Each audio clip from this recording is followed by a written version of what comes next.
So, last time we played, you guys decided to enter in to the Betrayer's Rise, where you met some monsters, you danced a couple jigs and fought your way through a puzzle room with stained glass and statues.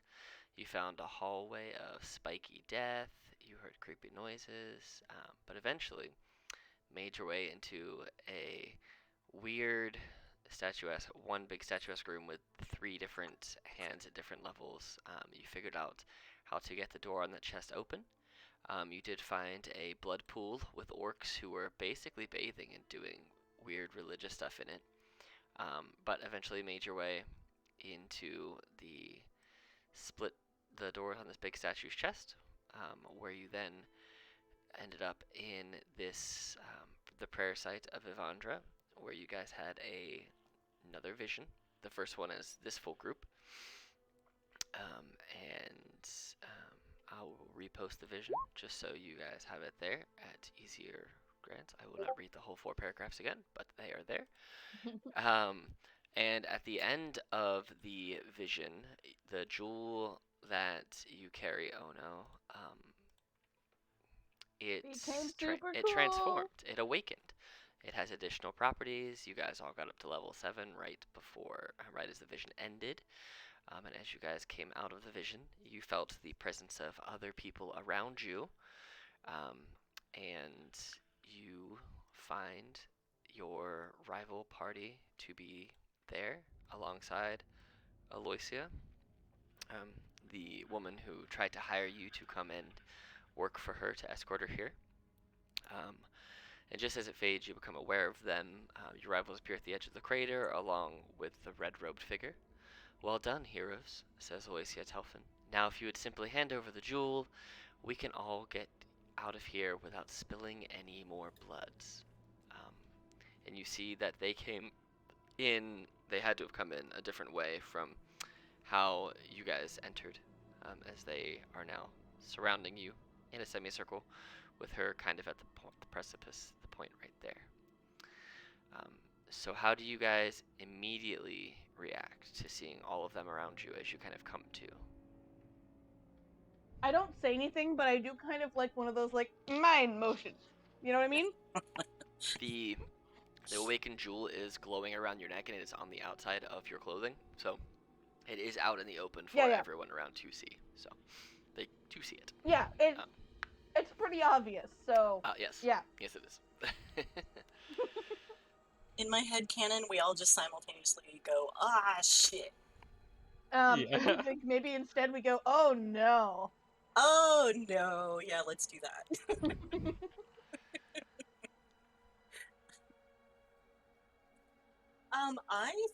I think I will step forward and look at the other team and okay, I was just about to ask that. Where is Alicia? She is this one right here. She's that one right there? Yeah, okay. Here, I will... Interesting. Oh, okay, so I'm gonna step forward and look at the other members of the team and just hold my hand up and say, "Excuse me, you were all worthy and upright opponents.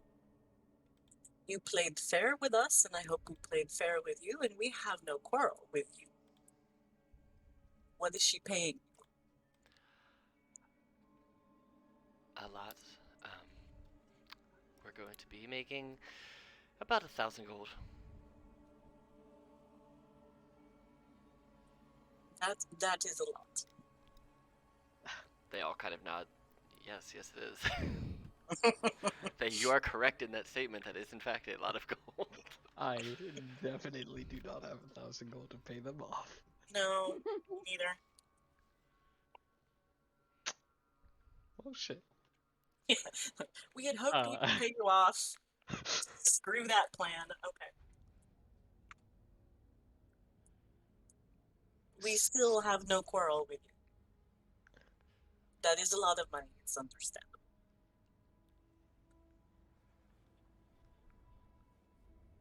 I'll whisper over to Nap while Carrie's talking, like, if we kill the person who's paying them, they might not want to fight us. Just saying.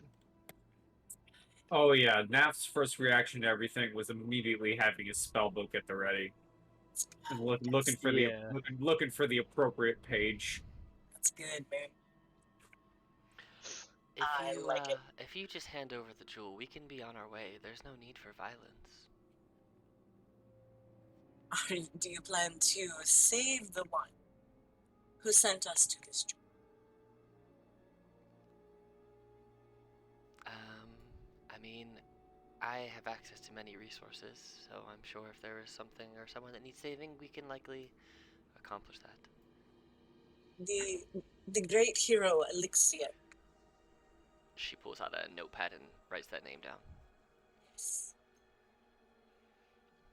He is from long ago. Do you recognize the name? I don't, but I'm sure some of my coworkers will. And how do you feel about crossing the Changebringer? I've done worse. Oh, is that so? So Carrie just kind of half turns and looks at the rest of the team like, Cal looks pretty ready to fight. You know, doesn't have much to say. All of you roll insight checks for me. righty.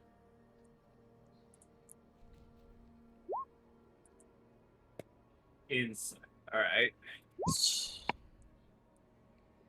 First roll is shit.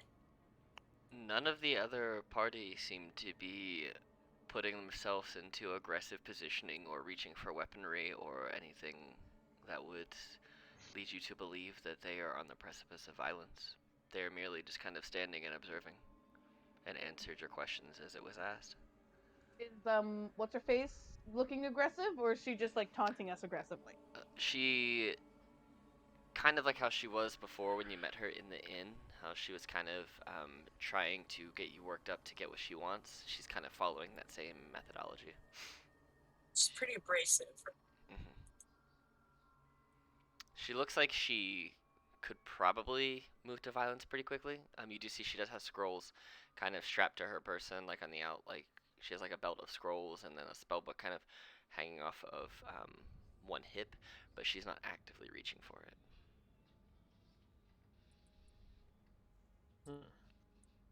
Were you asking her about that Alexian thing? Because you were thinking of giving it to her? Do you think we should? I mean, I like it, but if we gotta, yeah. You know, I was asking actually, and I do not mind anyone hearing this. I was asking because I was wondering if that would change the situation. That's all, and I do not believe that these people have the motivation that we do, and that troubles me. Wait, what motivation do we got? To save Elixir. Oh, no, I understand. Never mind. I'll talk. Well, this seems like a conversation for another time. So, do you intend to give me the jewel, or do I have to, as the kids say, bring the house down? Oh no, do you wish to give it up? I'm not asking you to, I'm asking for what you want. I want to keep it, but if you wanted to work with us, and we could. I don't know what you wanted to do with it really, but if you needed to like borrow it or something, and we all stayed in the same room, and you didn't take it out of my sight. That's not how that would go. That I would need to remove it from your person permanently and bring it back to my order. Oh. Yes, it's very important. I am going to take a step in front of Ono. You see that these guys kind of they kind of shift a little bit further from her. I'm doing the mom arm, like, over my dead body. Probably the wrong thing to say. I would like to ready a spell. Okay, what spell and what trigger? If the trigger is if weapons begin getting drawn and aggressiveness begins, like aggression from the other side begins, I'm going to smack a motherfucking hella giant sickening radiance directly here. Okay, so you're gonna hold a sickening radiance with the trigger being if the enemy makes any aggressive maneuvers. Yes. Got it. Cool. I found the page I was looking for in my spellbook. All right. All right. The page feels kind of cruddy and sickening. You see that Ao just kind of still shifts over here a little bit more, and you see that she looks over to Irvin and kind of like gives him the head nod of hey, move, and Irvin kind of shifts up here. The rest of the party isn't really shifting; they're just kind of following her lead. Did I accidentally close out of Roll20? Am I still showing there, or did I just not find the tab? You absolutely closed out. Okay, I thought I was just lost in tabs forever, but I was like, I can't find it anywhere. Okay. Y'all, we're in a nice little clump here. Love me some clumps, especially when the spellcasters that we're fighting against. Roll another insight check, everybody.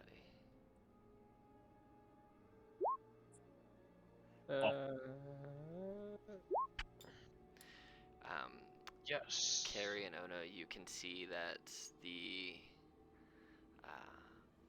5 rivals are still, they're kind of unsure. Their footing seems like they're unsettled in that they don't have an expectation of what's about to happen. They're kind of just watching. Alicia seems to be, she's shifting here, and seems to be waiting, but it seems like her patience may be wearing thin. She just kind of started tapping, and she's looking a little nervy. I want to do a thing. I want to do a thing. Did I can't remember. Did Carrie and Ono tell Naf that the other gang let them take the amulet when we were underwater? I didn't see it, but I heard about that. I mean, so I probably would have brought it up. Yeah, and then remember we were drinking with them just the other night too. Yeah. Just so, like your guys' history is known through your party. Yeah, you know. I was gonna say Naf would probably like try and whisper to Carrie, bring all that shit up. Where's the honor in giving it to us in the first place if they're just gonna take a bribe and then take it anyways? They had their chance. Question. It's a wonderful question. I really want to do a thing. Do I have time to cast a spell? Yeah, we're not in initiative, and I'm not counting the seconds for Naf to hold that spell. I'm just letting you hold it until something happens or something doesn't happen. So. Okay, I'm gonna do a thing, you guys. We'll say that you just so you don't burn the spell slot, because casting it would effectively be an aggressive action towards them, which would potentially start a fight. You have it at the ready, and if the trigger happens, then you can just cast it, and that'll burn the slot. You haven't. Who, me? No, Naf. You haven't burned your spell because you haven't cast it, but you're ready to cast it. So if that trigger does occur, I'll just let you cast the spell. But as of right now, you haven't lost the spell slot for the mechanics of holding a spell. Just so. Right. There was a lot of ways around to get to that simple statement. So. Anyway, what is it you want to do, Carrie? So Carrie puts up her hands like around her mouth, almost like she's doing like a hand megaphone, and she just breathes. She goes, and I'm casting Gust of Wind right I'm at one point in this, I'm gonna say this woman's name right. Aloysia. Say it, Alex. Aloysia. I'm gonna cast Gust of Wind just at her, and my intent is to just try to blow her out of the door. Okay. And she needs to make a Strength 16 saving throw. That's just rude. How far? She's trying to kill us. How far It's not does rude. it push people? Is it 15 feet?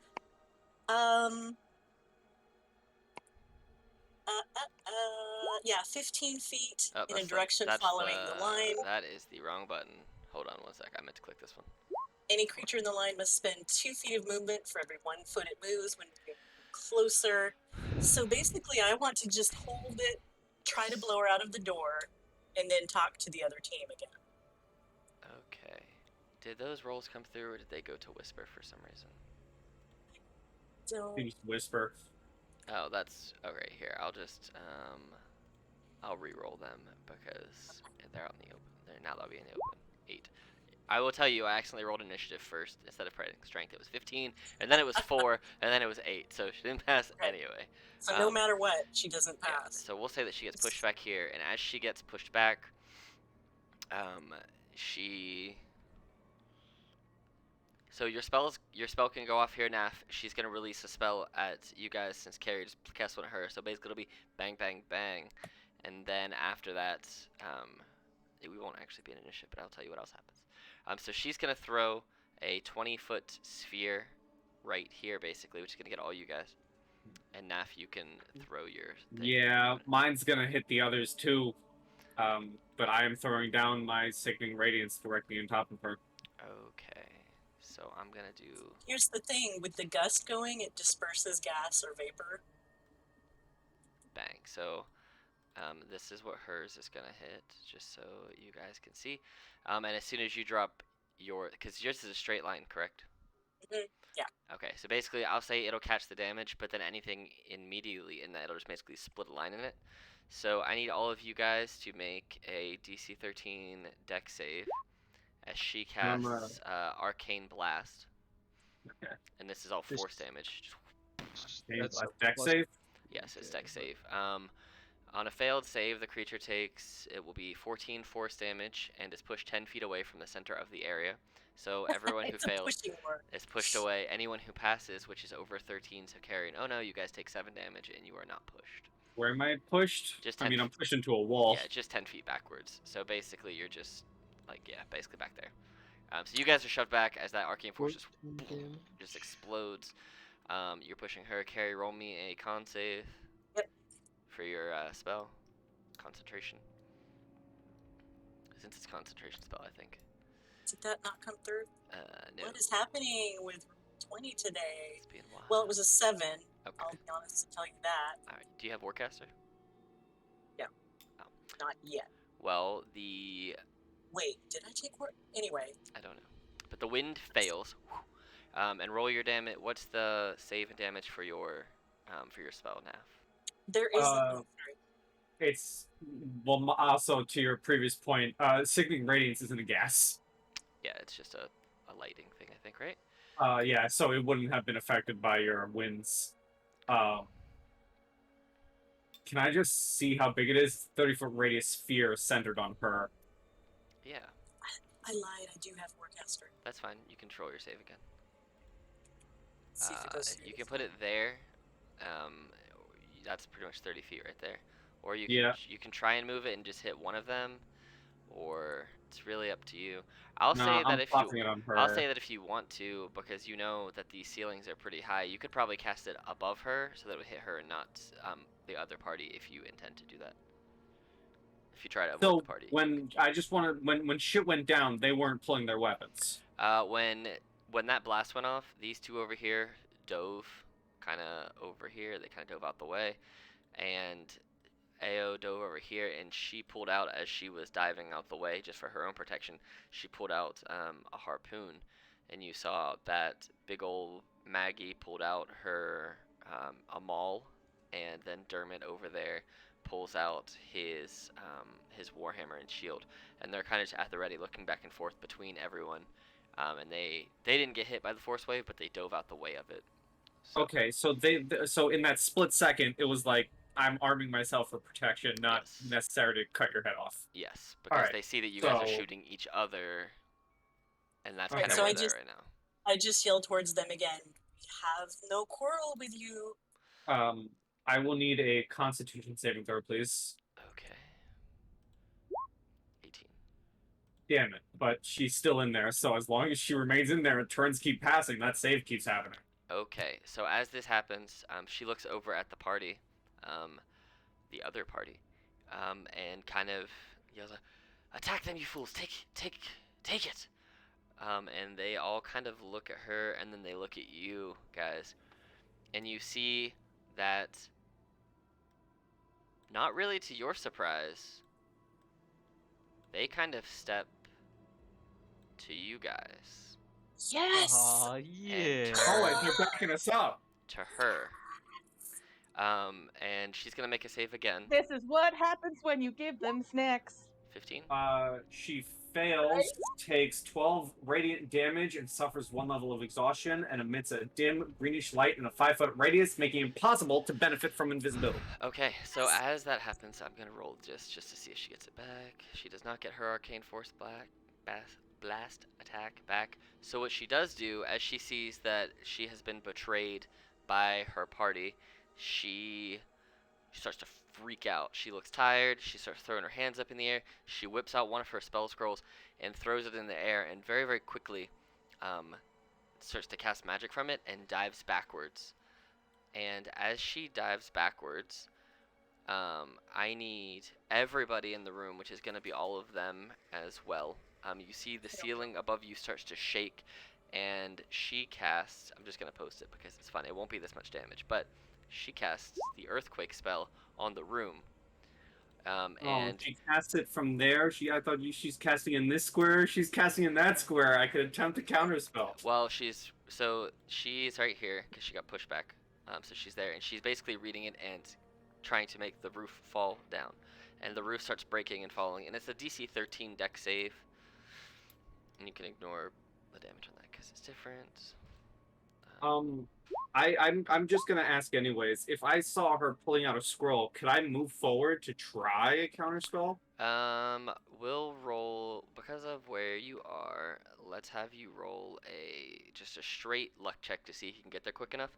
Actually, we can do let's actually do contested, just straight dex checks. I think that's more fair. So. Alright, just straight dex. Just straight dex. I'm not beating the 17. You might. Okay. Yeah. So as you go to try and go, she kind of steps back just quick enough as she like whips up and starts casting it. You just can't quite get within range. You see the magic as you go to kind of disperse it.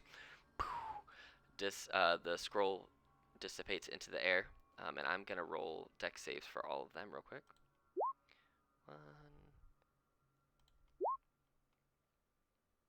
Is her casting this considered another turn? Because I'm staying concentrating on this. I don't know how time is working right now. Yeah, it's basically gonna be another turn. Wow, she has the only proficiency in dex, and they all failed except for the wizard. So everybody's gonna take all of their party. Let's see. Ono passed, Carrie passed, and Naf passed, and then did you give me a dex save? Here, Pel? No. Alright, That's so +3. basically everybody except for Pel and their whole party except Irvin fails. So all of you will take damage. Those of you who beat a 13 or higher will take half of this. So those who passed take 7. Those who failed take 14. As the ceiling kind of starts to collapse, and more so the tunnel in front of her starts to fill up, and you just see her glaring eyes come across the way. And as she jumped back, you saw that a couple things dropped off of her waist, and she looks like she's gonna try and reach down and grab them, but with the radiant sphere that's going on around her, that she rolled an 18 on, she's feeling a little. You can see she's moving a little slower than normal. She's looking real upset. And she reaches into her bag and pulls out a tablet, and then you see magic kind of both. It's BlackBerry actually. You see that magic kind of encompasses her as the hallway in front of her starts to fill with stone, and stone kind of falls around all of you, and she disappears. I will drop the radiance. Okay. So. I'm almost down, by the way. You guys are. So you see, looking around, the party the other party kind of picks themselves up, kind of dust themselves off, and you guys see now that the tunnel that they came through, Maggie's gonna kind of walk over and investigate it for a second, and she sees that it's completely now filled with stone. You passed, so it was only 7. Oh no. It is now filled with boulders and with stone. And she looks down at a couple things that are on the ground and kind of picks up these two tablets. It is 8 inches. They're 8 inches long, 4 inches wide, and about a half an inch thick. And she holds them up and says, "Can anybody read these?" Our whole team looks at Nath. I know one language besides common. I guess I'll walk up and look at the tablets. Go ahead and roll for me a intelligent Arcana check, please. Arcana, okay. Arcana will tell you the destination, so you know what they are. Looking at these, you've seen this type of magic before. You know these to be tablets of teleportation circle. Oh, hello. Yes.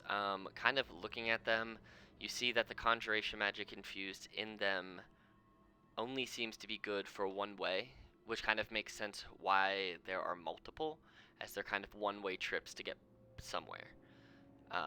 You don't know where they're going to, but you do understand the arcanic ruins that are inscribed in these, and you know these to be teleportation tablets. They act as teleportation circle, so it's not just one person. Yes, they do. Here's the official. Here, I'll just show you what they are. This is. But we just don't know where the origin. Yes, you don't know where they go, but they do act as DC teleportation 21, circles. okay. Yes, so you needed a 21 to know the destination. So, but you do know what they are, and you do know what they do. It seems that, however she managed to utilize hers, it may have been, since they are her specific tablets, that she is able to just utilize them in an instant and just go to where they're going. As it only seemed to provide enough magic for her, there was not a full circle of magic for her that was created. But there are enough to get you wherever this is. The other party kind of looks over.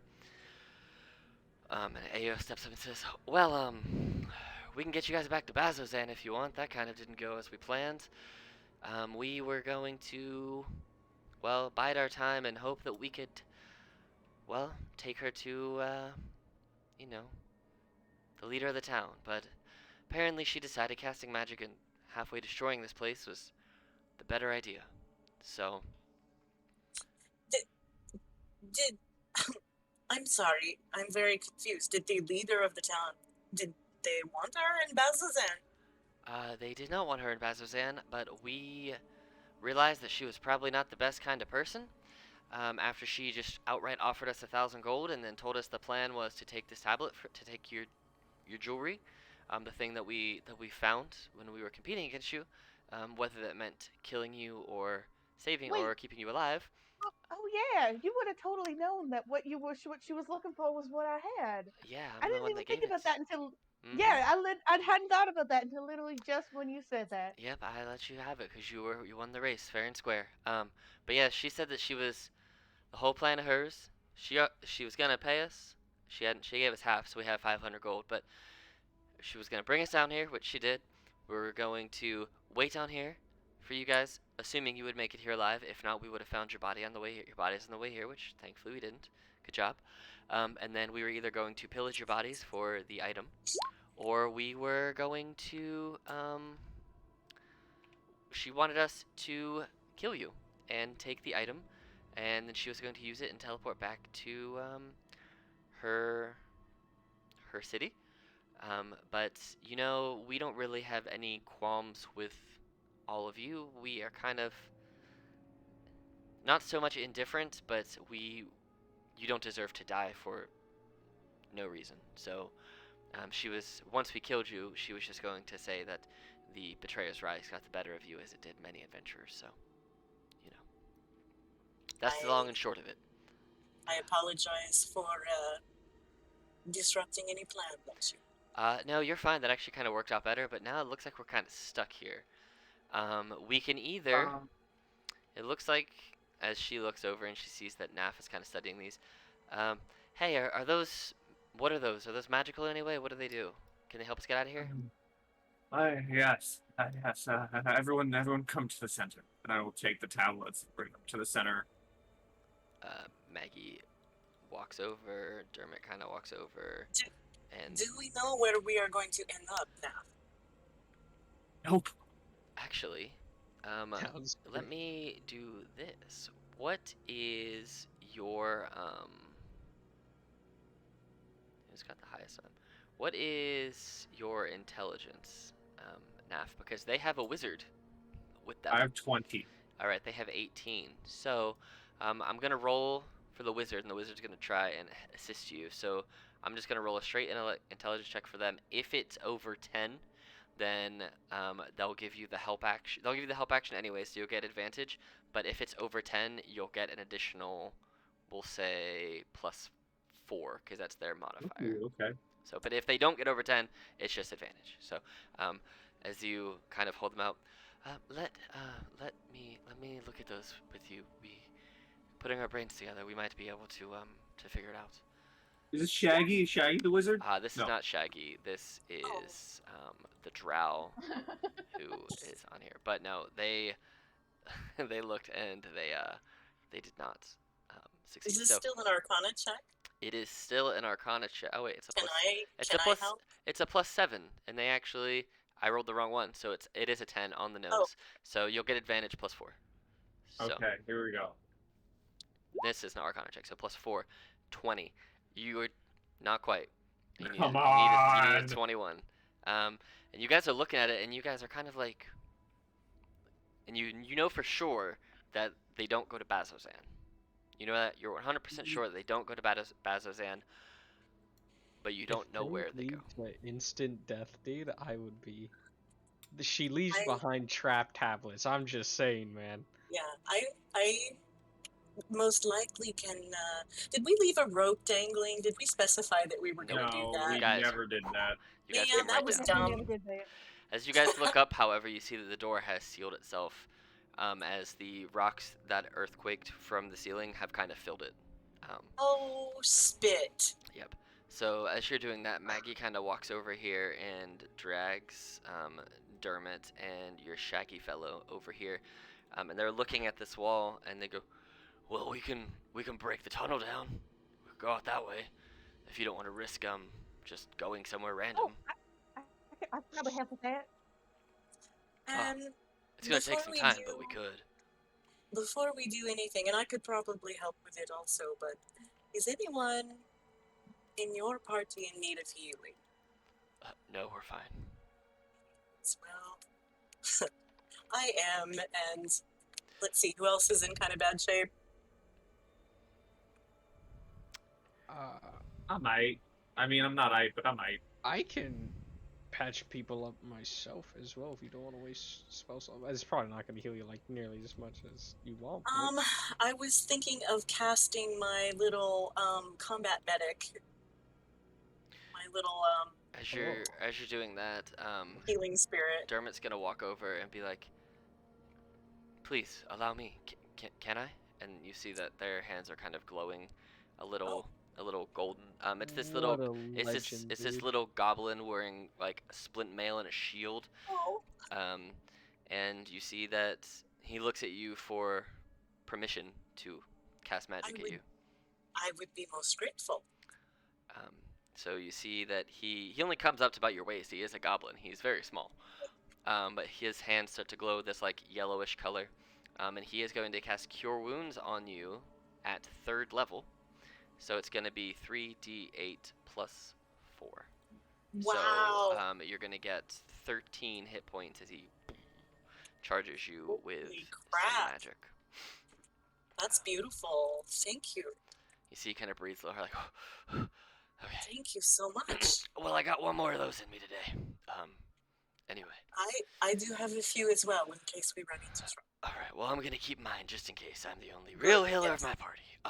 He goes back over here. Yes. But, yes, so, there are a couple of things you guys can do. You can either, just go ahead and straight up use the tablet, teleportation tablet, and see where you end up. Um, I will tell you if that's your plan, they will not go with you, but they will request the other tablet, so that they could potentially join later, as they assume they go to the same place. Or you guys could, if you wish to spend more time in Bazzoxan, you could assist them in breaking the tunnel to clear out that way, and going and resting for the night. You have a couple of ways to get out of here, so you just tell me no. what your plan is. I'm kind of sick of this place. How curious were we about the other places, spots we didn't go to earlier? I know we discussed, going back. Do we no longer care? It's okay if we don't care. I have a quick question. In the time that all this is happening, all the heals, can I have pulled out one of my books and tried to copy down any runes or symbols? Yes, I will say that. What's the highest level spells you can access right now? Currently 4. All right. You just turned 7. You'll get 5th at 9. So I'll say that you can copy down. You can copy down this full teleportation circle, but that won't give you the full knowledge of the spell. What it will do, however, is give you a working knowledge of how the spell does work. So what you'll have to do is basically take this copy of the teleportation circle that you're drawing into your book and reverse engineer to get the founding components of it. And if you say a couple of times between now and 9, when you get up to level 9, you can add this one for free in addition to the 2 free spells you get at 9. Yes, So- I would like to be doing that. Okay, we'll say that you can copy that one down without a problem since you have it in front of you. You can't use anything with it, but you can basically just make a rubbing of it. Meta question. Mhm. DM. Mhm. When she bamfed out, Mhm. did you say that she broke something or she just dropped these other ones? Those 2 fell off of her as she got pushed back by your gust of wind. They were kind of hooked around her belt a little bit, and as the force just kind of took her, they went back. They just kind of swung up and fell off onto the ground. Does the work that's been done in terms of figuring out these tablets so far include this whole breaking the tablet in half part? No. Okay. Yeah. So we don't know that there's a possibility that whenever she gets to wherever she's going, she just breaks it, and that we don't have a way to use the tablets. These tablets, based on what they have both determined, the 2 wizards here, they are one-use, one-way tablets. So, okay. yeah, Sorry. that's why she had multiple of them. So that she ended up going different places, she had multiple ways to get back. She basically pre-programmed these stones and these tablets to have the ability to cast the spell, whether it's just on herself or put it on the ground. But they are one-time use, one-way trips to wherever they go. Okay.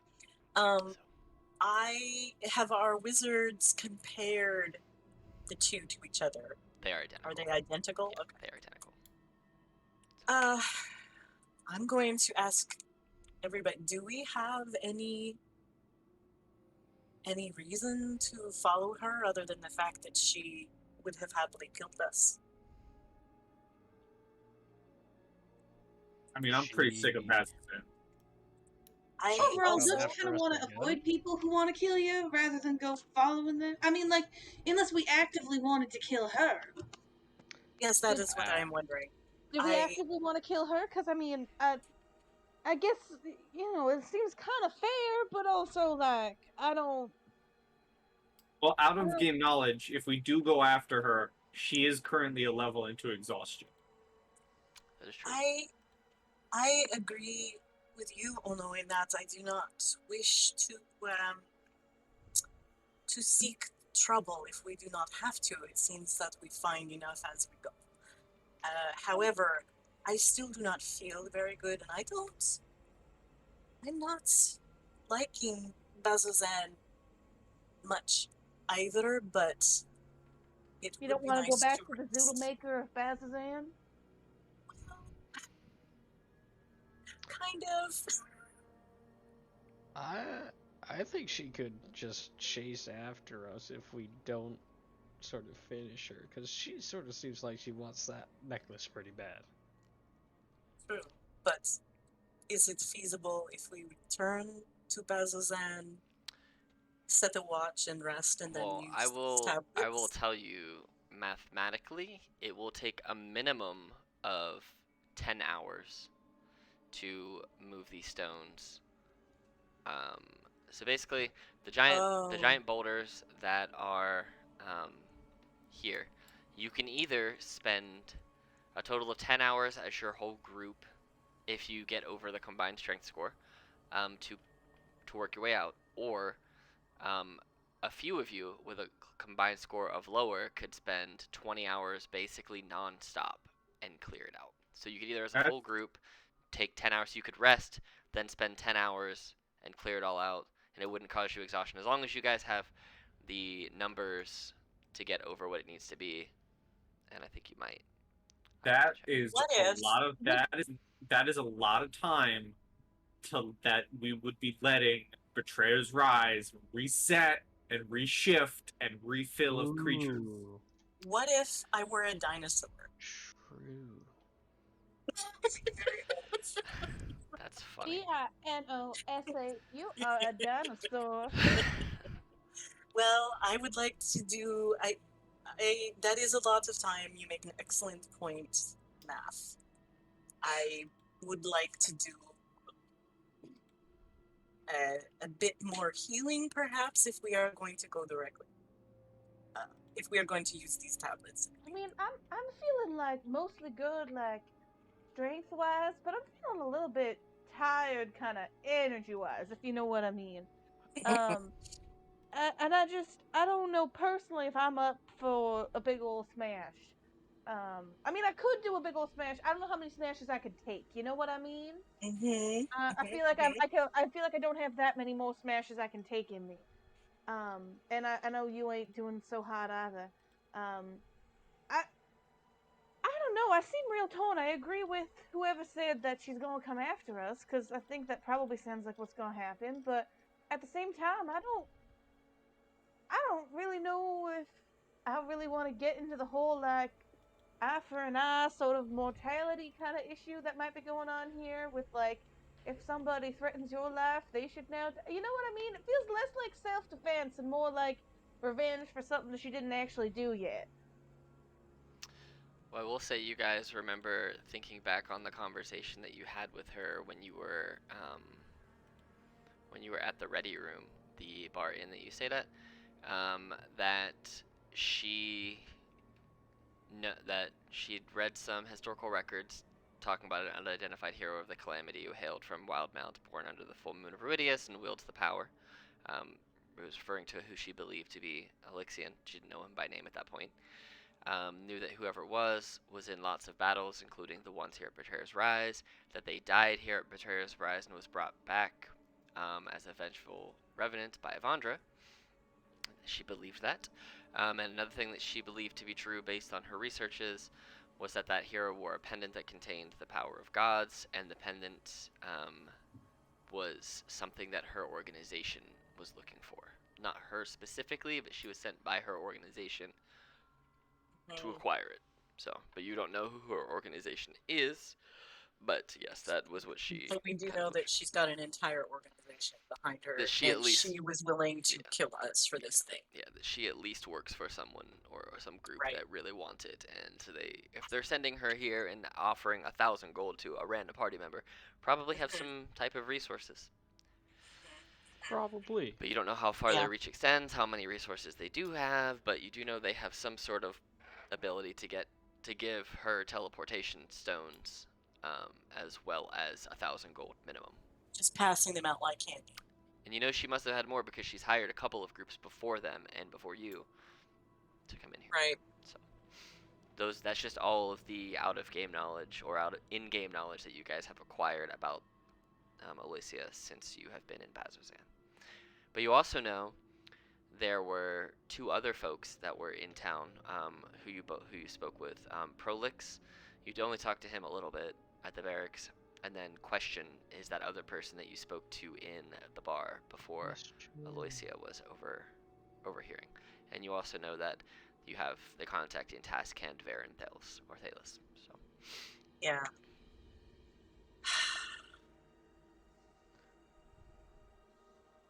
So you have the options of, I just did the math on all of your guys' strength scores combined. You have more than double what it would take to clear out the tunnels. So it only resets every long rest. The Betrayer's Rise does. So you could clear it in 5 hours. And you've been here less than 3 hours so far. So if you wanted to clear this and make your way out back to Bazzoxan, you go 100% do that without the whole Betrayer's Rise resetting and killing you on the way out. Or you can use the stones. It's really up to you. I'm still not a fan of spending any more time here than necessary. I here's- am go voting ahead. for the teleport also. Here's a proposal. I'm just going to toss this out there. We clear this so that our, honorable friends can come out with us. Because Alex, you said they would not want to take the teleport. They want to take one of the stones, but they Okay. don't want to teleport with you right now. They have additional business to complete in Bazzoxan for their inner group stuff. They have stuff they need to do. They have other responsibilities to finish up. So All right. they Well, can't go right now anyway. my proposal was we clear this out, then take a long rest, and then use the tablet. Why? Why would we clear it out if we're just gonna tablet anyway? Because I could really use a long rest. That's why. Yeah, if we clear it out and then long rest, that is an open gate directly towards us for monsters. I Well, think I mean- we teleport now and then get out of Betrayer's Rise and then find some. Let me ask you this: Are you inferring that you want to clear it and then leave Betrayer's Rise and long rest in Bazzoxan? That's what I was thinking. Okay. Oh, got it. Yeah. So, because you could, if you did clear this in the 5 hours it would take with all of you working together, you could clear it in 5, get out of Betrayer's Rise, and get back to Bazzoxan to rest if you wanted to. You would have that capability. So, Yeah, that's what I was thinking. I think we just give them the other tablet. We group up. We break this tablet now. I don't have any more business in Bazzoxan. We got what we came for. What did we come for again? We came. you came to find the prayer site and to follow your vision, of which you have, Right. have done. We came here. I feel like the goal was to come here, wasn't it? I don't know. Oh, you know what? It doesn't Yeah. matter. I mean, I was- yeah, it was. That's definitely true. Okay. Let's I do it. get very focused on like sort of what the main goal is, and not really what All like right. the sub goal is. While Ono is off on a tangent, I'm gonna give the tablet to the other wizard, and while Ono's going on and on, I just break it. Okay. I was wondering if that was gonna happen. That's funny. Right. Let's do it. As you guys hand the tablet off, you see that this drow, who for the first time looks a little bit more relieved, almost like they were just waiting for something to happen, and they didn't. This is the first time that you have actually even had any type of interaction with the wizard themselves. They've been very standoffish, very like highfalutin the whole time. But now that you and them have worked together with this, almost like this unwritten wizard contract that you guys kind of made by working together, looking at this, you have garnered a little bit of respect from them. Oh shit. Yeah, and so they nod to you and they thank you. And as you smash the teleportation circle on the ground, you guys see, or you smash the tablet on the ground, you see this giant teleportation circle appears, and it kind of hangs out for about 30 seconds as it gets brighter and brighter and brighter, and all of the runes in all the portions of it go, they light up, and they start going different oranges and reds, purples and blues, very bright, very kind of warm, welcoming colors. And as you guys feel this magic kind of suction all around you and kind of feels like it's pulling you and pulling you down, almost like you're being sucked into a vacuum cleaner. You guys just pop out of existence. And as you reappear, the chilly air and gloomy clouds of Bazozan are replaced by dry heat and a brilliant blue sky. You are standing on a rooftop overlooking a bazaar. Beneath your feet is a teleportation circle from which the glow of magic is slowly subsiding, and you guys find yourselves here. This one doesn't actually need so you should be able to theoretically see everything. Oh no. I mean, I have dynamic lighting active, You are so there are walls and stuff. We're gonna put it like this for now, just because you're on the roof. There we are. Because you are on a roof. So, as you arrive on this rooftop, you see that you are no longer in Bazozan. You are in a city you do not know. It's warm here. The sky is brighter and bluer. But all you see kind of out in the streets is just some street cats, some urchins. You see some folk walking around, but you are in a completely different city. It's very very hot. Is there a way down the roof? Yeah, you guys can climb down the roof. Okay, and this is like the main bazaar area. Where's the main bazaar? This is kind of a main bazaar area. Okay, I would like to, leave the roof, go up to someone, and be like, "You spice?" No. You spice? I will try and find someone and ask them, where this be. You just walk up and you're like, "Hey, where are we at?" Yeah, basically. What year is it? What year is it? You there, boy! It's Christmas!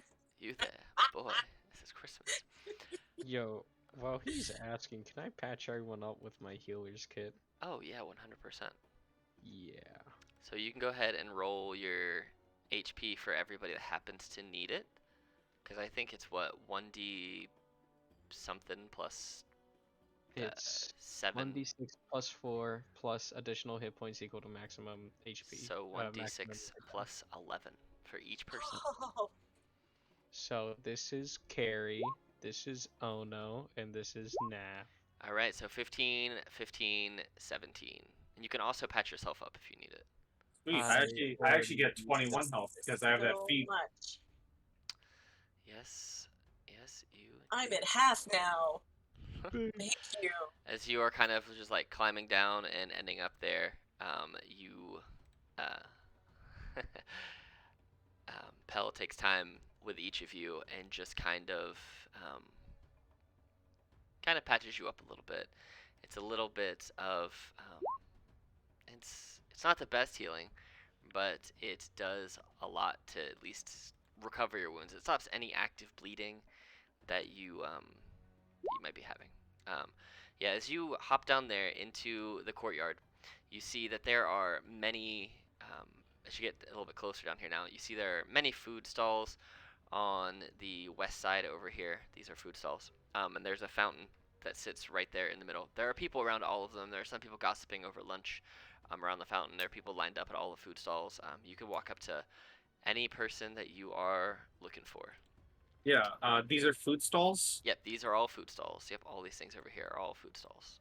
Do these look to be shops? Yes.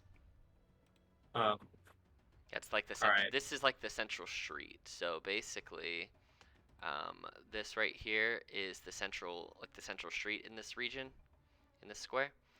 And this is where you are right now, is like the courtyard basically. Okay. After being healed, yeah, I'll walk up to one of the food markets and basically be like, hey, where is this? Oh, you welcome to Ank'Harel, the jewel of boy, Marquez.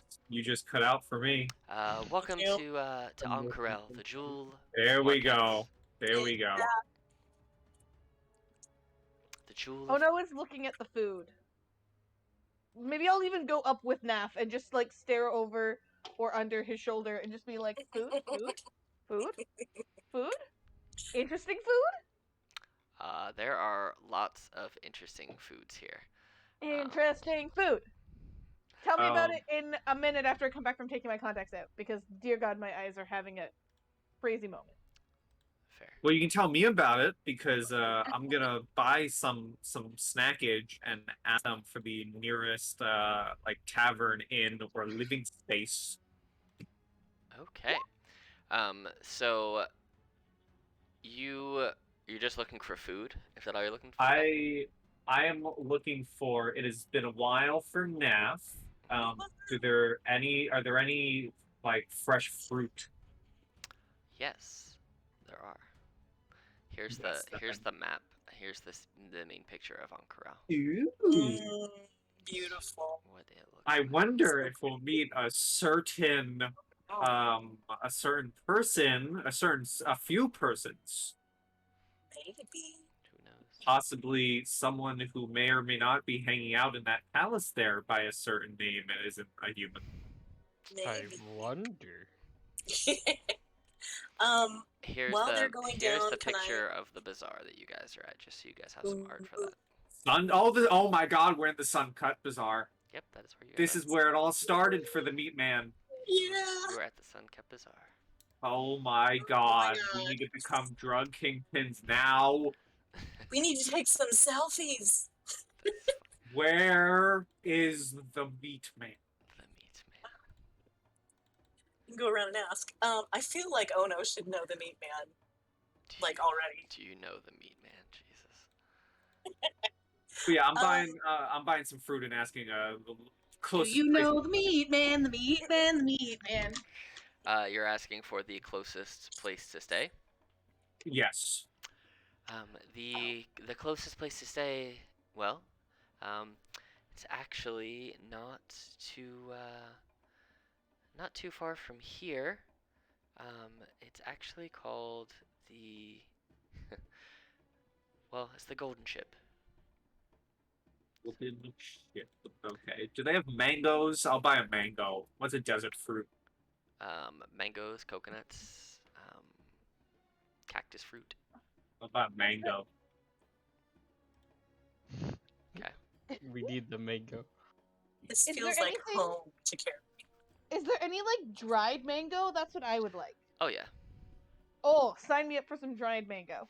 All right, Probably all kinds of dried we'll say fruit. that dried mango is 1 silver per 3 pieces, and fresh mango is 1 silver per mango. All right, I'll buy a singular mango with my singular silver piece. Okay. I'm gonna buy one thing of 3 dried mango. Okay. 3 dried Okay. mango. On the question of does Ono know the Meat Man? Ono would like Terry knows the Meat Man, right? Like knows of the Meat Man. Like Terry was around for meeting the Meat Man, right? I'm gonna be honest. Yeah. I have not was. seen anywhere past the beginning of the Chroma Conclave in Campaign 1, so I He have was. no idea. So Sam probably. had to sit there and talk to himself for a while. Probably. Right. I do recall Sam having to talk to himself a little bit. So like I feel like Ono would have a very like overinflated who the Meat Man is. You know what I mean? Like she wouldn't have an accurate representation necessarily of who or what the Meat Man is. But like she would have heard of the phrase the Meat Man, and like I'm sure in some dramatic way from hearing the tales of Terry and Darrington. I'm sure that the Meat Man figures largely in some of his later books. Yeah, right? Like I'm pretty sure he's mentioned, but whether or not you can like in the same way that we can't regard any of Terry's books as like accurate, you know? Mm-hmm. Right. Very Gilderoy Lockhart style, as Yeah, I'm sure exactly. intended. As he describes where the Golden Ship is, he says it's found within Lux Run, the casino, which is in this district, which is right up here. So. Okay.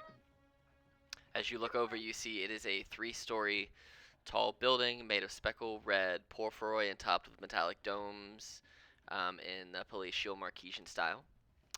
You see that you kind of look, there's dark, faint purplish light coming out of the windows of the casino, and you hear laughter and music carrying into the streets.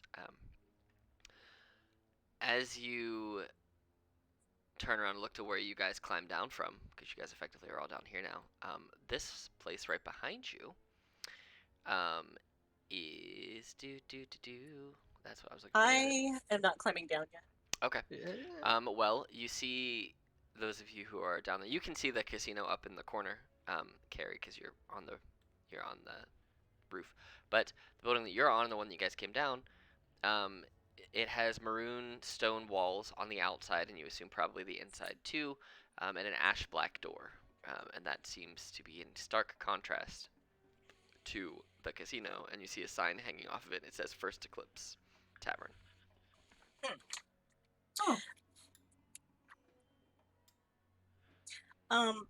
While everybody's shopping, I would like to be, up on this higher point, looking around, seeing if I catch sight of our friend. Yeah, where's our lady? We just forgot about her. Both of But it's you, like, woo, we're shopping. both of you make Yeah. perception checks for me. Carrie, you can do it at advantage since you are Okay. up on the roof. Okay. Wait, me too? Yeah, you're down there. They Oh, said they were actively sweet. shopping, and you're Yeah. kind of just looking around a little bit. Man, my rolls, they're not doing great right now. There we go. 19s across the board for you. All right. You see that you feel like you see someone run kind of off this way, but as you're kind of looking up, you've been up on this roof for just under a minute now at this point. As everyone's climbed down and started talking, you've kind of been looking around. You caught a glimpse of someone running, but as they catch your eye, they kind of disappear into the streets. Now, if you want, you can chase them. You can see the direction they are running, but they are running. I would like to give chase. Okay. Hang on just a second. I gotta decide what I'm gonna give chase as. I'm just gonna say, let it be known, out of game, I never voted for the chase them and kill them. I just voted for let's leave. That's fine. Well, you don't all have to chase. You can literally just No, you chase don't. as a single person. What kind of stairs are these? Just like regular stairs. I mean, So this is more if- of like a ladder to get down there. I opened up the whole map so you could see it, but this is Okay. more to lead you inside. You're on the roof, so you could climb down the ladder, or you could jump down. It's only 15, 20 feet down. Well, what I was gonna say is, if, let's say, hypothetically, a horse were up on top of this roof. I'd say if you want to jump off and land on the ground and turn into a horse, you would just take 1d6 fall damage as you jump off the roof. Okay. If you want to do that. I will just scuttle down as Carrie as fast as I can. Okay. And when I get to, right here, Okay. Pell, is that where you're gonna be Yeah. standing? I'm gonna go pacing and turn into a horse. All right. Are And you stamp my hoof and look at following suit, Pell, or are you staying? Oh, dude, I'm getting on Carrie. What the hell? Yes. All right. Carrie turns into a horse, and Pell mounts Carrie, and Ono and Naf. You guys see this really quickly as all of a sudden someone bamps into a horse, and they start taking off. What are you guys doing? I look at Ono and I guess I'm like, I guess Oh, I'll go no. get us rooms. Wait, did we not see that over there? Oh, you 100% saw Carrie turn into a horse and Pell jump on top. I'm wondering if maybe we should try and just make sure we know where the hell they are going. I'm not saying we have to go where they're going, but I feel like it'd be a good idea to keep them. It's like you want to keep them in your sight, just like when you have a bunch of little children. Yeah. You don't necessarily need to know exactly where they are, but We're you at want to that have them level, within your baby. vision. We're Well, toddlers. We're If, toddlers. I imagine this conversation's happening while they're riding off into the sunset. Yeah. Ono's like, So Ono, are you running after them, or are you staying here? I'm gonna run after them because I have now traded positions with Carrie, and I'm now the mom who needs to keep the children within Yeah, vision. I think my one word to Ono before they left would be, I'll go get us rooms, make sure they don't get arrested. Don't get a wrist? Okay, fine. All right, Where, so where, you, where are you getting us rooms? As I'm running. I point to the casino, right? That's where I was pointed to. yeah, the golden ship is over there. All right, Great. so we're gonna need to go into initiative. I'm gonna drag her token and just put it like Cool. right here. So, My initiative is going to be buying well, rooms. not you. You don't have to roll initiative, Naf. Just the chase scene. You You're know what? good. Well, my natural 22 is going to be very successful in buying rooms. Okay. I'm Alright, going to put let's myself. roll My it. rolls are gonna be a double. I'm putting myself Oh, damn at it. the casino. Wait, I why didn't does it click my say advantage? token. I'm buying Because you get advantages at level 7 barbarian. Oh, it all makes sense now. Cool. All right, But I Naf. forgot to click my token, so I'm sorry. No, you are fine. I can. Assume she's not actually here. No, I just put her there because I needed the token to Yeah. to get her on the map. So we're gonna do. Oh no, you did click your token. It was already on there. Oh, Descending Naf. magic. All right, so Naf, you're making your way It's on there. across. You're making your way across Anyway. over to the golden ship. Yeah, I see this all happen, and I'm just, you know what? I'm just gonna enjoy my mango, and I'm gonna go buy us some rooms. All right, Carrie, as you are charging after this this person, roll me a perception check, and you get to keep your druid stat, so it's perception as a Yay. druid. For the record, given where we are, Carrie has turned into like a magnificent Arabian horse. Perfect. Arabian I horse. think they're one of those kind of white ones with the super dark mane and tail. Mm-hmm. It's important that you guys know that. That's what's It's very important. Roll Yes. me a perception check. So if you Alex, I have to describe my horse form. Oh, I know. 24. All right, you definitely don't know. You definitely did not lose sight of her. So now Okay. roll me a d20. I'm sorry, I don't know why these are coming through double. I don't know.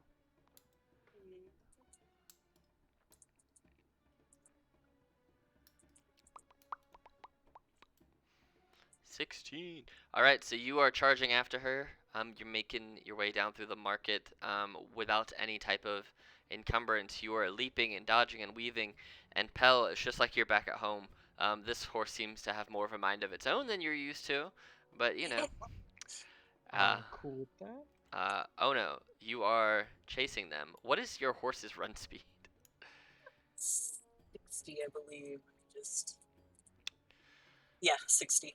All right, so we'll say that the horse can only run 60 feet flat. Like that'll just be what the horse runs. Any faster than that, you're not gonna be able to control your run. You're gonna just run through stuff. Yeah, I don't want to be like having that knocking over everybody's carts. Oh no, you can. I'm not James Bond. Yeah. Oh no, you can basically keep up with the horse at like if you're running at full cup, you can keep up with it since the horse has to since Carrie has to control herself from smashing the whole town apart. Are you trying to keep up with them, or are you just trying to keep them in eyesight?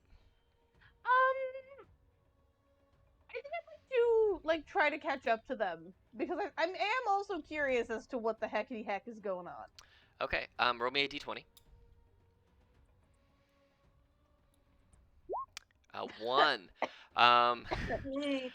As you are running to keep up, a large cart a guy pulling a cart full of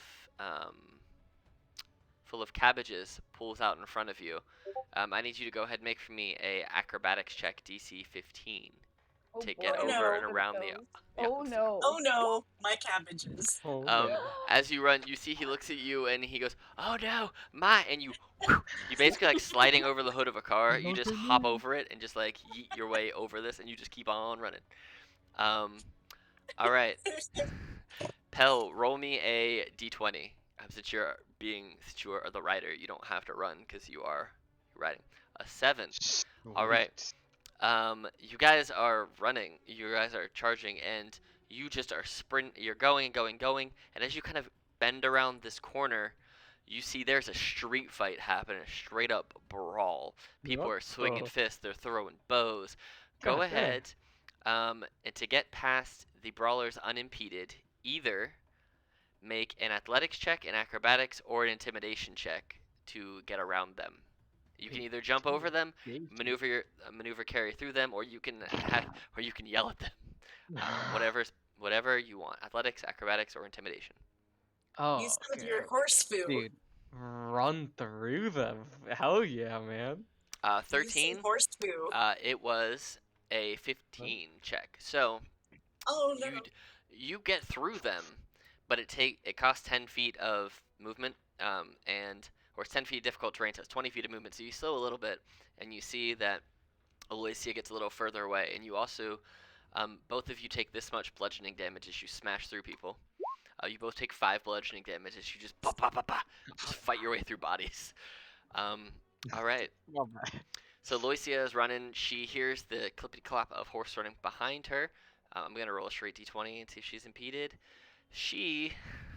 You see up ahead of you, as you make your way through this brawl, she is trying to get through a pack of dogs fighting over food. I'm gonna roll a acrobatics check for her, which is this, and she rolled a 7. She does not make it through. She does, in fact, get bitten for 4. Ooh, that's a deep bite. She goes to get through, kind of goes to kick the dogs out the way, and they jump up and just bite her in the hip, and take a nice chunk out of her. Oh yeah. And you see that she kind of reels back a little bit, and her speed is kind of slowed by about. She's only so she lost 10 feet of movement getting through there. So that's the first round. It's going to be 3 rounds of chase through the city, and see if you can catch her. So you guys right now, I'm gonna say you guys are, because she was about 90 feet when you guys started, so she's 100 feet away from you guys right now because of the math of the changing. So, Naf, you make your way into the golden ship. Hey. He's just whistling, eating his mango. Yeah, I'm enjoying my day, and dude, we just went from, like, and I'm gonna insult where I live. We just went from like New York to like California, and it feels slightly better because I'm not smelling garbage on every corner. Right, or burning bodies. As you walk into the casino, you see that this casino is called Lux Run. Underneath, in little scribbles, says World Renowned Casino. As you walk closer and closer, you see that those 3 stories do feel even taller and even more, it's like a jewel in. I'm losing my train of thought.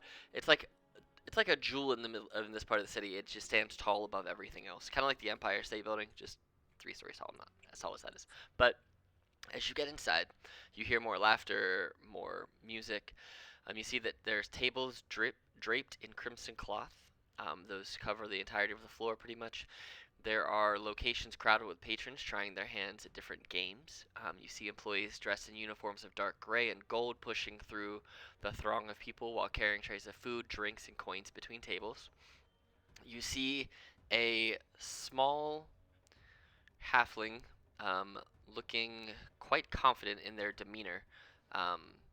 They are walking through, kind of giving orders and instructions, walking up to the pit bosses and kind of looking over their shoulder, watching what they're doing, giving them head nods, kind of fraternizing with some patrons. And this person looks like they are in charge, if not the owner of this place. So.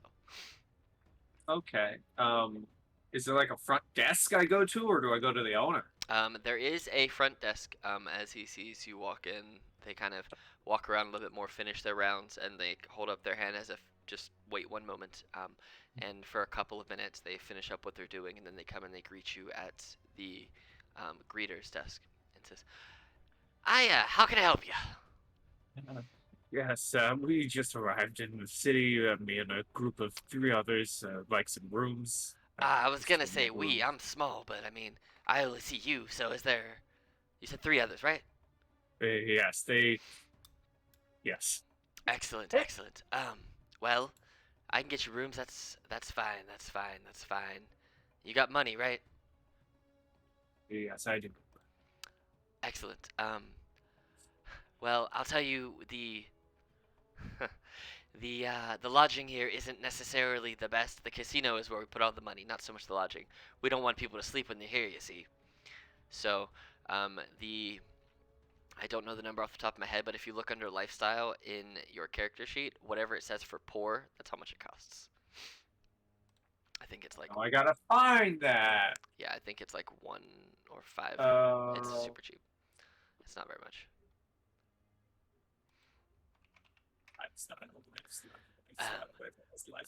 It's gonna take us some time to get your rooms ready. Oh, there it is. Floor is 2 silver. Yeah, so they're 2 silver a room, basically. But why don't you go ahead and play some of our games while you're here? You know what? That doesn't sound like a bad idea. I'll pay for the rooms, and I'll get me one of those nice drinks with a tiny umbrella. Because first one's on the house. Good luck. And if you keep winning, you'll get free drinks. So good luck. Hey. I will tell you there are 3 games. One of them is called Avenger's Favor. The other one is Gambit of Ord. And the last one is called Quana Drensal, also known as Run of Luck. Y'all, I'm gonna gamble all my money away while you're chasing someone. That's Okay. fine. Go for it, All dude. right. So which one of those games do you want to go to, and then we'll come to your game on the next round. Let's do Avandra's Favor. All right. So you move over to Avandra's Favor table. Carrie, go ahead and you can see her. You still have eyes on her. Roll me a d20. I do still have eyes. Keen Yes. horse eyes. Keen horse eyes. Yes. 13. So there are no complications. You are able to proceed the total of 60 feet unimpeded towards Aloysia. So now you and Pell are 40 feet from her. Okay. Cool. Oh no. You keeping No. chase, or you Yeah, I'm gonna keep chase. Yeah. So you'll dash to keep 60 feet. Roll me a d20. 13. You follow suit. You're tracking Carrie as a horse. You're jumping what she's jumping. You're weaving where she's weaving. You're ducking and dodging where she's ducking and dodging. Pell, you are holding on as Carrie is picking up momentum. How far am I behind her at this point? You're like 5 feet behind Carrie. Okay. So if you get any You're closer, keeping up with the horse I was gonna really say, well. I have if you to get say. any closer, you might catch those horse hooves right to the chest, and you don't want that. All right, Pell, roll me a d20. And we'll see if you roll into any complications. Yes. You do not. You continue riding. You're looking out. Every now and again, you're able to, just because I think this is really funny, you pull the old Aladdin and you sneak something off of the clothesline that's hanging, and you get yourself a scarf and you whip it around your face, kind of keep some of Go. the air and the sand from battering you in the eyes. All right, so Aloysia is running that. Let's see if she has any impedings. 14. She does not. She sees you guys coming, and she's actually going to. She is going to, as she's running, she's going to try and knock you off of the horse. Oh, rude. Soft. So she's going to, as she's only going to run 30 feet instead of her full 60. But as she's running to go around the corner, she kind of grabs a lamppost and, like, with her right arm and slides. And as she's kind of swinging around it, sticks out her left hand. And you see that her arm kind of charges with this reddish blackish energy. And she's going to fire a crimson bolt at Pell. Rude. Does a 24 hit? Who? You. Oh, yes. You are hit for 24 psychic damage as it pops you in the chest. Yikes. It's a full-on blast. And as it hits you, you kind of lose your breath, and then you get an immediate migraine. It kind of shakes off after a second. But go ahead and give me, we'll say, a strength or dexterity saving throw at advantage because you're on top of Carrie, who is fully going and has balance. So cool. You just had to make half of it. So you basically, as you get hit, you reach down just out of subconsciousness and grab on to Carrie's mane and hold yourself. You pull real tight and you feel your mane getting yanked back, almost like he's trying to make you heal, but you push through it, and you see this red, as you see her red arm kind of fade back to normal when she slides around this corner. Naf. So I'm gambling. you are gambling. All right. So Avandra's Favor. How much money do you have? I have 83 gold. All right, so this game has a 25 gold piece minimum bet. All right, I'll Um, win. And each participant rolls 2d6, and you win back twice their bet on a roll of a 7 or a 12. I'm going to finish reading, so don't roll it yet. A participant who does not win can roll another d6 and add it to your total by wagering another 25 gold pieces. You can do this as many times as you want until you bust by accumulating a total higher than 12. It's basically 20. It's basically blackjack, but with dice. So I'm going to say I'm going to roll a d4, and you'll have this many people gambling against you. 2. Okay.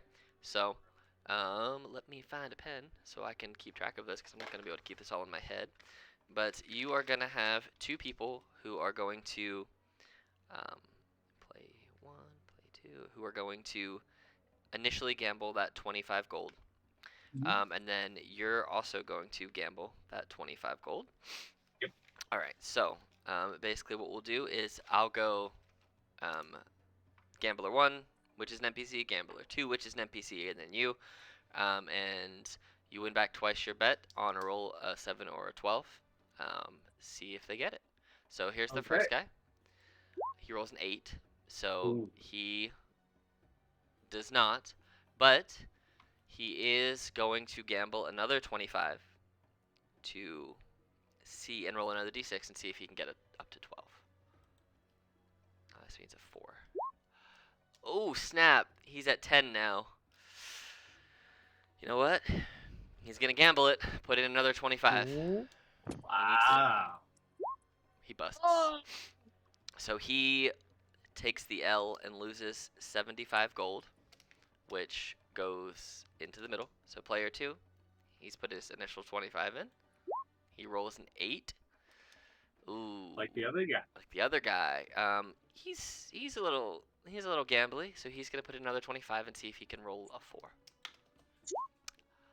Wow. Wow.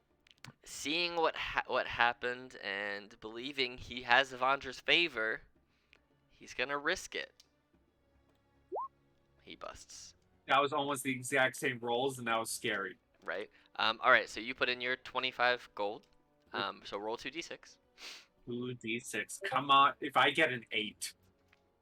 It's a 7. Yeah, that would be really funny. If I get an 8, I'm going to freak out.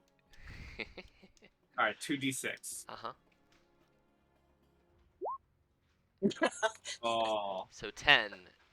So you can roll another d6, add it to your total for another 25, and try and get 2 on a 1d6, or you can just take the L.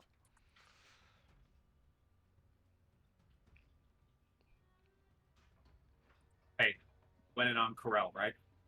All right. So you bet another 25 gold. Winning on Ank'Harel. All right. That's my boy. See if you can roll a d6. And I'll say if you have any magic that can affect it, you can try and use magic. No one says you can't cheat. Because you can trust me, and I really want to officially use them. Can I roll my real life pie dice? Sure. My pie d6? What? I Just don't need to see a picture of your roll, but I would like to see a picture of these dice. They're great. They're They're in the guild. All right. So roll it. I'll know if you get a 2 based on how you They're amazing. respond. Based on my reaction. Yeah.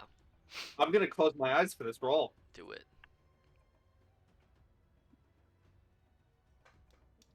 Oh dear lord. Okay. Did it go Hold off on, the table? Because that'd be kind of funny. No, it didn't. Hold on. I'm gonna put this into the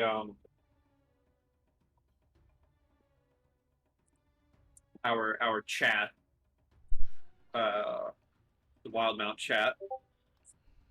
Okay.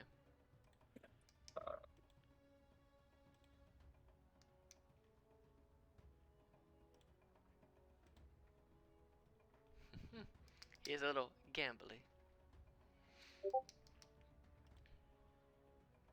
A 1. Oh dear God. So you got 11. Yeah. You bet 50 gold. Oh, You gotta roll the 1 and you'll get all your money back plus double, or you can just take the L. Oh man, it's really tempting, but like, do I want my money for other games though?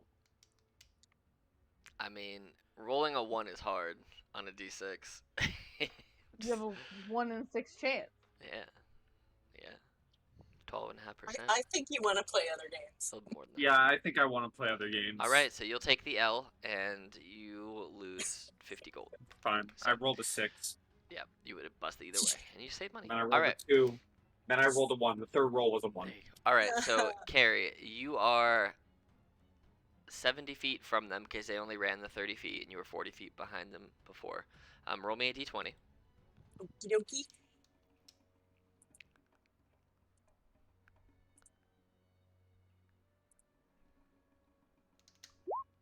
18. All right. So you make it 60 feet. So you're now within 10 feet of them. As far as yours, so you're getting very close as far as melee. You see the panic start to come across Alicia's face as she's going to turn around the corner as you're just like cornering, and she's like, "Oh shit! Oh shit! Oh shit!" And you see that I'm doing that horse thing of like putting my head down and like stretching out my stride. Finish line, baby. And you see that she is starting to charge up one of her arm, that same arm again. It's starting to get a little red. Oh no, you were 5 feet behind Carrie and Pell before. So if you're gonna run that 60 feet, you can 100% do it. Just give me that D20 to see if you have anything impeding Wait, you. is what is the 60 feet based on? Your action. How much can you run? Very good question. Because it's based on action. It's based on dashing and your movement. You might have more. You probably have more than 30 feet. I just don't know what it is. It might be 40. I think it's 40, but I'm just double checking if that's only when I'm raging. No, it's all the time. It's all the time. Okay, yeah. So I have a 40 speed. So... Oh, then you can run 80 feet and you can catch right up to Alicia if you dash and take movement and dash. But you still gotta roll me a d20 to see if there's anything impeding you. 10. You are forced, as you're coming up towards the end, you're forced to take that sharp turn. That corner super tight because of how the momentum is currently carrying. Alicia and Carrie, you have to like go wide but then cut super tight so you don't smash through a market stall and really hurt yourself. Go ahead and make me a DC 15 dexterity saving throw, and you can see it so you get advantage on it. Cool. Nice. Should have rolled dexterity and first not one. just a 20. But It's -1. I don't actually know why I hit that instead of dexterity save. But my dexterity save is -1, so I rolled a 17 -1 is a 16. That's fine. Carrie, you don't have to make them. It's just for her. Oh, sorry. Yeah, because Okay. she's gone around you. But yeah, you had to make 15, so you got 16, which was enough. You avoid slamming into the rear quadrants of the horse. You cut that corner super tight, and it's like you're planting and shoving off from. You kind of slide in the dirt a little bit. Put one hand down, grapple the ground, and shove yourself forward. And so now you end up with all of that momentum 10 feet behind Alicia, and so now you're 10 feet behind her. Carrie and Pell are 10 feet in front of her, and she's basically in between you guys, and you guys have her flanked from a distance currently. Yes. Pell, what do you wish to do? Oof. How far away am I again from her? 10 feet. Okay, so I can just. Can I get off the horse and grapple her? If, Okay, hold on. if Does as she have- so, are you wanting to like stand up, surf on the horse while holding on to Carrie's mane and dive off and like try and like spear tackle her out of the air to the ground? That sounds pretty badass. Yeah. Cool. Go ahead and we'll roll opposed. It's basically a grapple, so it's going to be opposed athletics versus her acrobatics. I'll let you do it with advantage because you're basically standing up, and Carrie can throw you to give you more momentum. I can just do that thing where I plant my hooves and just stop Yep, just yeet him over. so that you go over the So top. Yeah. roll me a athletics or acrobatics, whichever you want, at advantage. Cool, 24. Man. So the highest she can roll with a nat 20 is 23, right? So If she rolls a nat 20, I'll say that she's not grappled, but you stop her. But if she doesn't roll a nat 20, you're gonna grapple her and pin her to the ground. Short of 13, you just wham, slam right into her as you just like spear tackle her, and you guys roll. And you're both gonna, as you roll on the ground, you're both gonna just take 1 damage from rolling to a stop. Badass. And Aloysia, being tackled to the ground now, not being very happy about that. All right, so as you guys slam her to the ground, let me find what I'm looking for here. You catch her, and she kind of looks around real quick, and you see that she's freaking out. Yeah, this is all midday, right up in the market. People are kind of Yep. like, okay, well, we're gonna leave them to their business for now. She's like, if you could, not do what you're doing, please. I can get you a job. We can get you money. We can get you a place to stay. We can get you opportunity for growth and advancement in a ever-growing organization.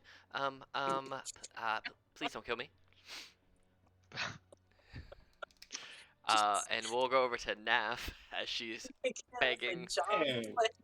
All right, Nav. So, are you wanting to go to the Gambit of Ord, or do you want to go to the Run of Luck? I'll tell you that the Run of Luck is a lizard racing game where you gamble on racers, and the Gambit of Ord, all the money goes into the pot in the center of the table. You each draw a card, 1 card, a 2nd card, and a 3rd card. After each draw, you can raise the bet, stand, pat, or fold. You can reveal your hand after the 3rd card, and whoever has the highest ranking hand takes the pot. So that's basically poker. So, and you roll a I d8. want to do some lizard races. All right, so it's called Run of Luck. So you go over to this this more open kind of area where there is like a small, think of like horse racing track, but it's a smaller track, and they're using actual like iguanas, but small like lizards, and they're racing. And they get up on their back 2 legs and they start running like the lizards do with their hands to the side. All right, so you can bet 10 gold pieces or more on a single racer in a field of 3, and anyone who backs the winner gets double the total amount wagered, and those who bet on the 2nd place gets back half of their wager. Okay. So, I'm gonna say, and there are 3 lizards. I'm gonna say there's this many people gambling, 3, and they're all gonna put in 10 gold pieces each. So there's a total of, with yours, there will be 40 total in there. And so if I'll put it in the base. Yep. And we'll say I'm gonna roll 3 d20s, and if any of them are over 15, then we'll increase their bets by 10. So cool, natural 20. So that'll actually go up by double. So one guy will bet 30, and the other 2 will just bet 10. So with yours, there's a total amount in there of 60 gold pieces. And so, do you want lizard 1, 2, or 3? Well, they just lizard 1, 2, 3. They don't got names. No, they don't. They're lizard 1, 2, and 3. Alfie, Ralphie, and Bob. You know what? Bob's my guy. All right. So we're gonna say the guy who bet 30 put it on Bob. So there is 40 total on Bob and 10 on Alfie and Ralphie. All right. So Alfie's gonna be 1. Ralphie is gonna be 2, and Bob is gonna be 3. All right, so it's 3d4 for each lizard, and the lizard with the highest total wins. All right, so here's Alfie. Alfie. Come on, Bob. Bob. Here's We believe in you, Bob. Here's Ralphie. Ralphie's got 10. Come on, Bob. Oh, Bob, come on. This. Bob. Okay, 2nd place, Bob. So you get back the amount that you wagered. So you get back 10, and the guy gets back 30. And the other person gets back the other 2. One guy wins 20, and one guy loses money. So you got your money back. How many do you wish to play this game again? You know what? Listen, I believe in Bob. I'm gonna put 15 on Bob. All right. Yes. We're gonna do the same thing. I'm gonna roll 3 d20s and see what they roll. So the guy in the middle will once again bet with you on Bob. Bob's got this, man. And he'll match your bet. He'll pay Okay. 15. So there's a total of 30 in there and 10 on the other two. So here's Come on, Alfie Bob. with a 9. All right, Alfie. Come Alfie's on, here's Bob. Ralphie with an 8. Oop, oop, Come on, Bob. Bob's got it. Bob's got it. Bob. So you lose 15 gold Oh, pieces. Bob. Bob's just not feeling it. So you have lost a total of 5 gold pieces. Damn you, Bob. I lost my money. All right. Well, you can play that again if you wish, or you can play the next game on your next turn in initiative order. You're just gambling and they're beating someone up in the market. Oh, You know what? I like this. I'm gonna give my final go ahead. This will be my final run at the games before I grab a drink and rest in my room. I'm gonna put a final 10 on Bob. All right. Bob! Well, let's just. Honestly, I really like this playful side of NAF. All right. This new NAF that we're seeing Let's right roll now. this out now since we're here. So 10, 17, 3. Dude is still rolling with you, man. How much did you put on Bob? I'm putting in base 10 on Bob. All right. Dude believes in Bob as well. He's gonna put 20 in. So Bob has 30 on him. So if you guys This win, is Bob's chance. if you guys win, you'll both make 60 gold. All right. This so is Bob's time. here's Alfie Come with a on, 9. Bob. Here's Ralphie with a 10. Oh Come no. on, Bob. Come on, Bob. Come on, Bob. Ah! Yeah. Yeah, Ralphie won the most games. Ralphie's sort of Man. accused of cheating, man. Damn you, Bob. Well, that other It's guy rigged. also thinks you're bad luck and no longer wants to play with you and leaves the table. All right, Carrie, Pell, and Ono, because you guys are all there now, you see that Pell just jumped off of Carrie and just slam tackled Alicia to the ground, who is It's now like we rehearsed it. right, who is now begging to not be killed and offering you opportunity. Do I have rope? Okay. I'm just like sitting on her and ignoring her until the others tie her up. Oh, I do have rope. I can tie her up. Can I tie her up? You certainly can. You can In certainly the middle of try. the market. In the middle of the market. It's fine. I mean, no one seems to be doing anything, right? Can I go ahead and drop horse Sure. form now? Yeah, you can do that. That means I someone would like needs to drop horse form and cast primal savagery on myself. Oh no. Okay. No, it was So Carrie, not me. so which is scarier, teeth or fingernails? I'll just pose that Ooh. as a question. I mean, I hate fingernails as an idea, but like, you do you. Well, I'm kind of Fair. between the two, so Yeah, I think they're both pretty equal. okay. I'm gonna go ahead and make my fingernails sharpen Okay. and just sit down next to her on the ground, and Math is holding her. And I will say, and I will just like gently put my hand, just like, what is that called? The clavicle? Oh, the collarbone? Little, like, the collarbone? Yes, thank you. So I just have my hand on her collarbone. I made sure she saw my nails first. And I just say, tell me more about this job and the organization to which you belong. Well, all right. It's called the Consortium of the Vermillion Dream. We can provide you with money, lodging, and opportunity. I can take you there. To, well, the tavern where we meet. Sorry, the Consortium of the Vermillion. Why did you cut out for me? Dream. Dream. Okay. What is the purpose of this organization? I think we kind of talked about it a little bit already. When I met I'd like you to know in more now, though. Roseanne. Basically, anybody who likes strange things are welcome. We are a organization of researchers who acquire interesting artifacts and information. And then what? And then we build our knowledge bases. And Where- I do an insight check, please. Yeah. I'm trying to figure out if this is like, nefarious or whether they're just eccentric collectors. Seems to be on the level. Barrel.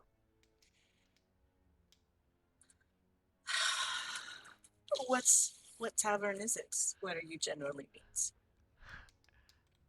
It's well, um, it's called the First Eclipse. Not so. Actually, if And- you followed me here through the same circle, you would have appeared on the roof of it. I see. Does your organization approve of murder? They more so just want us to acquire objects, and I may have gone about it the wrong way, but they're not opposed to it if it gets us our things, because Any means because necessary is sort of what many you're because many more proper, she air quotes if she can, institutions believe what we're doing is just chasing fairy tale fanciful not real things. Well, I mean, there are actual real things who you threaten to kill, and I think that's sort of more important than whether or not those fanciful fairy tale things are real. Yeah, I didn't actually think they were going to kill you. I did not expect them to betray me, but I kind of figured the betrayer's rice would have just done that anyway. So you would have been just fine if we had died. Yeah, it just wouldn't bother me either way. I wouldn't be sitting here tied up on the ground now, would I? I feel like that is also your problem, to be honest. You are not wrong. No, I'm not. Well, what do you think? And I just look over at Pell and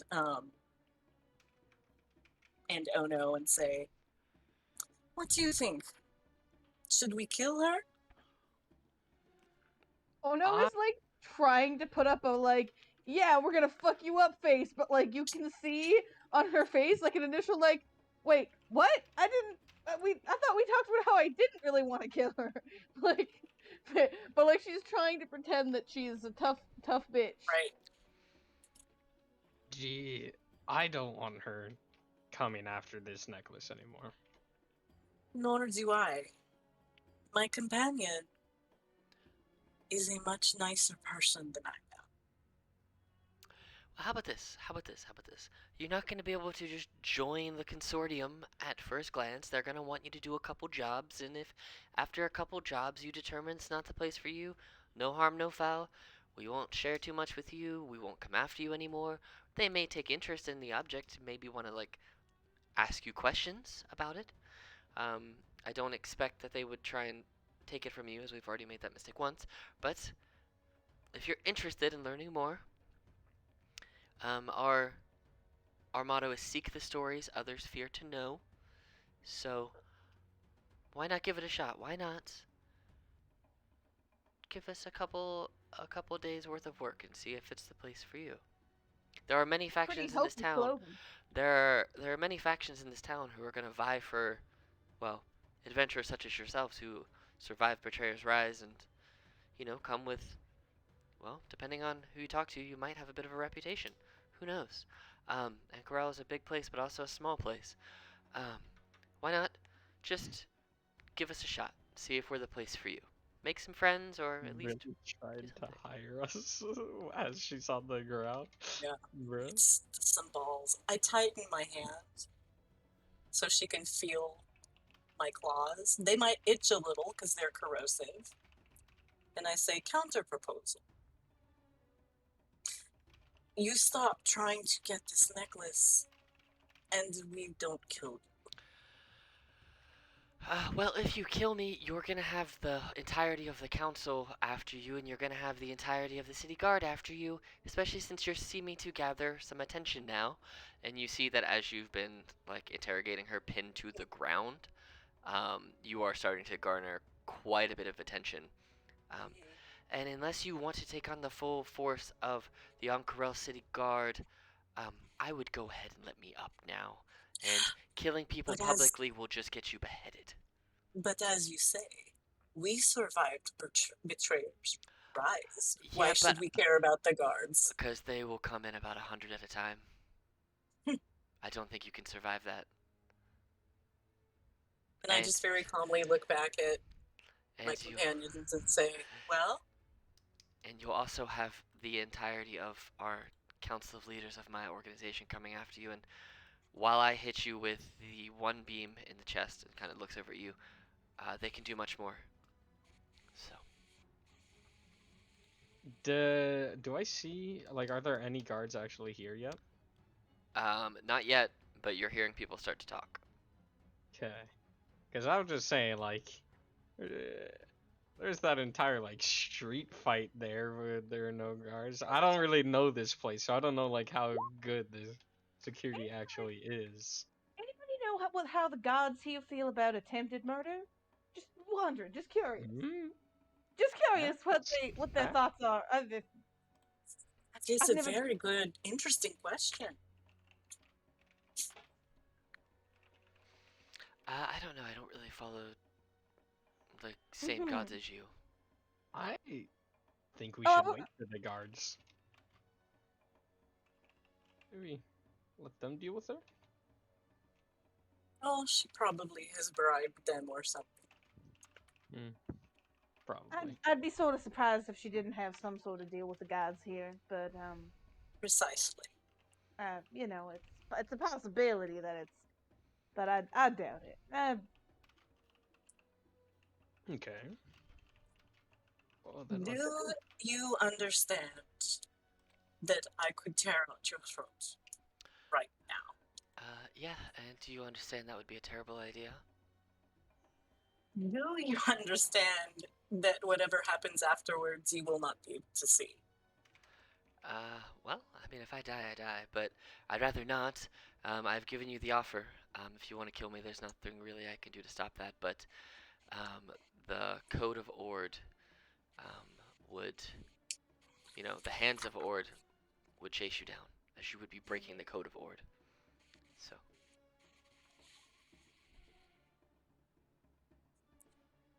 You know at least part of what we are capable of. I suggest you go find something else to collect. And I will get up and I will help her to her feet. But I still have my claws out. well, I can't say I'm not disappointed that you have no interest in joining the Consortium, but, what can I say? It's not- Perhaps it's if not you for had everyone. not tried to kill us or trap us in Hey, betrayals I like was this. just doing my job as it was requested of me. And I cut the rope and maybe cut a little bit of her too. You can, and as soon as you cut the rope and cut her, On accident, of course. Whoopsie. yes, as soon as you cut the rope and kind of like slice her arm a little bit, she snaps her fingers, and this like purple magical door appears behind her, and she just falls backwards through it and whoop, disappears hundreds of feet Bitch. away. Just Bitch.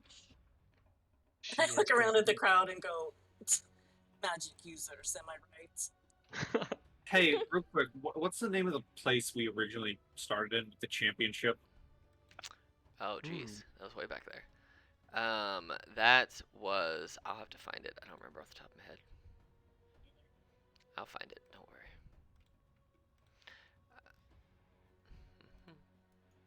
I know you got it from the Emerald Grotto.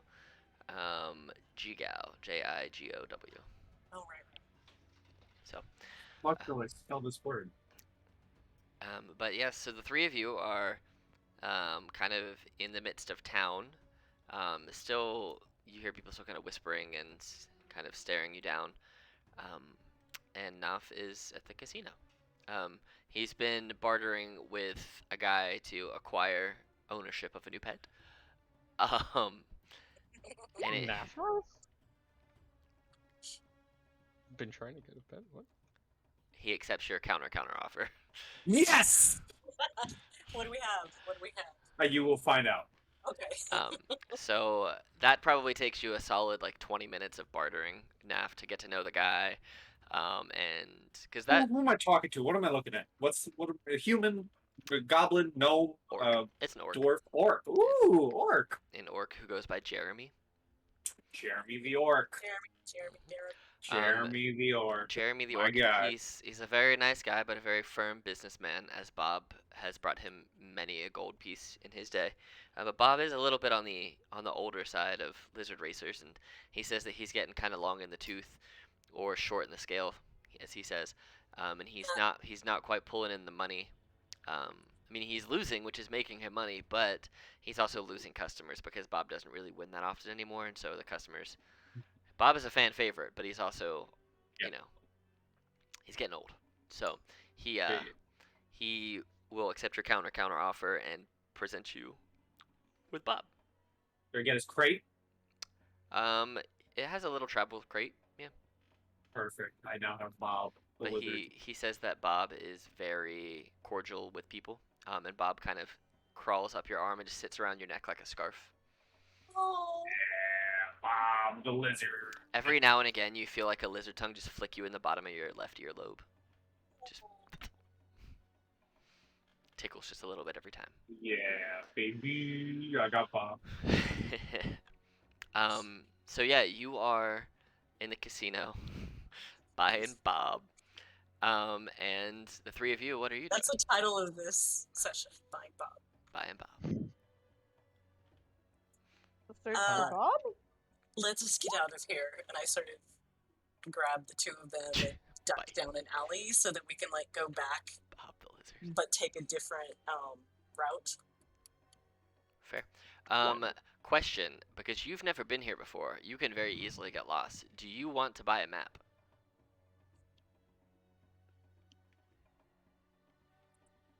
That's true.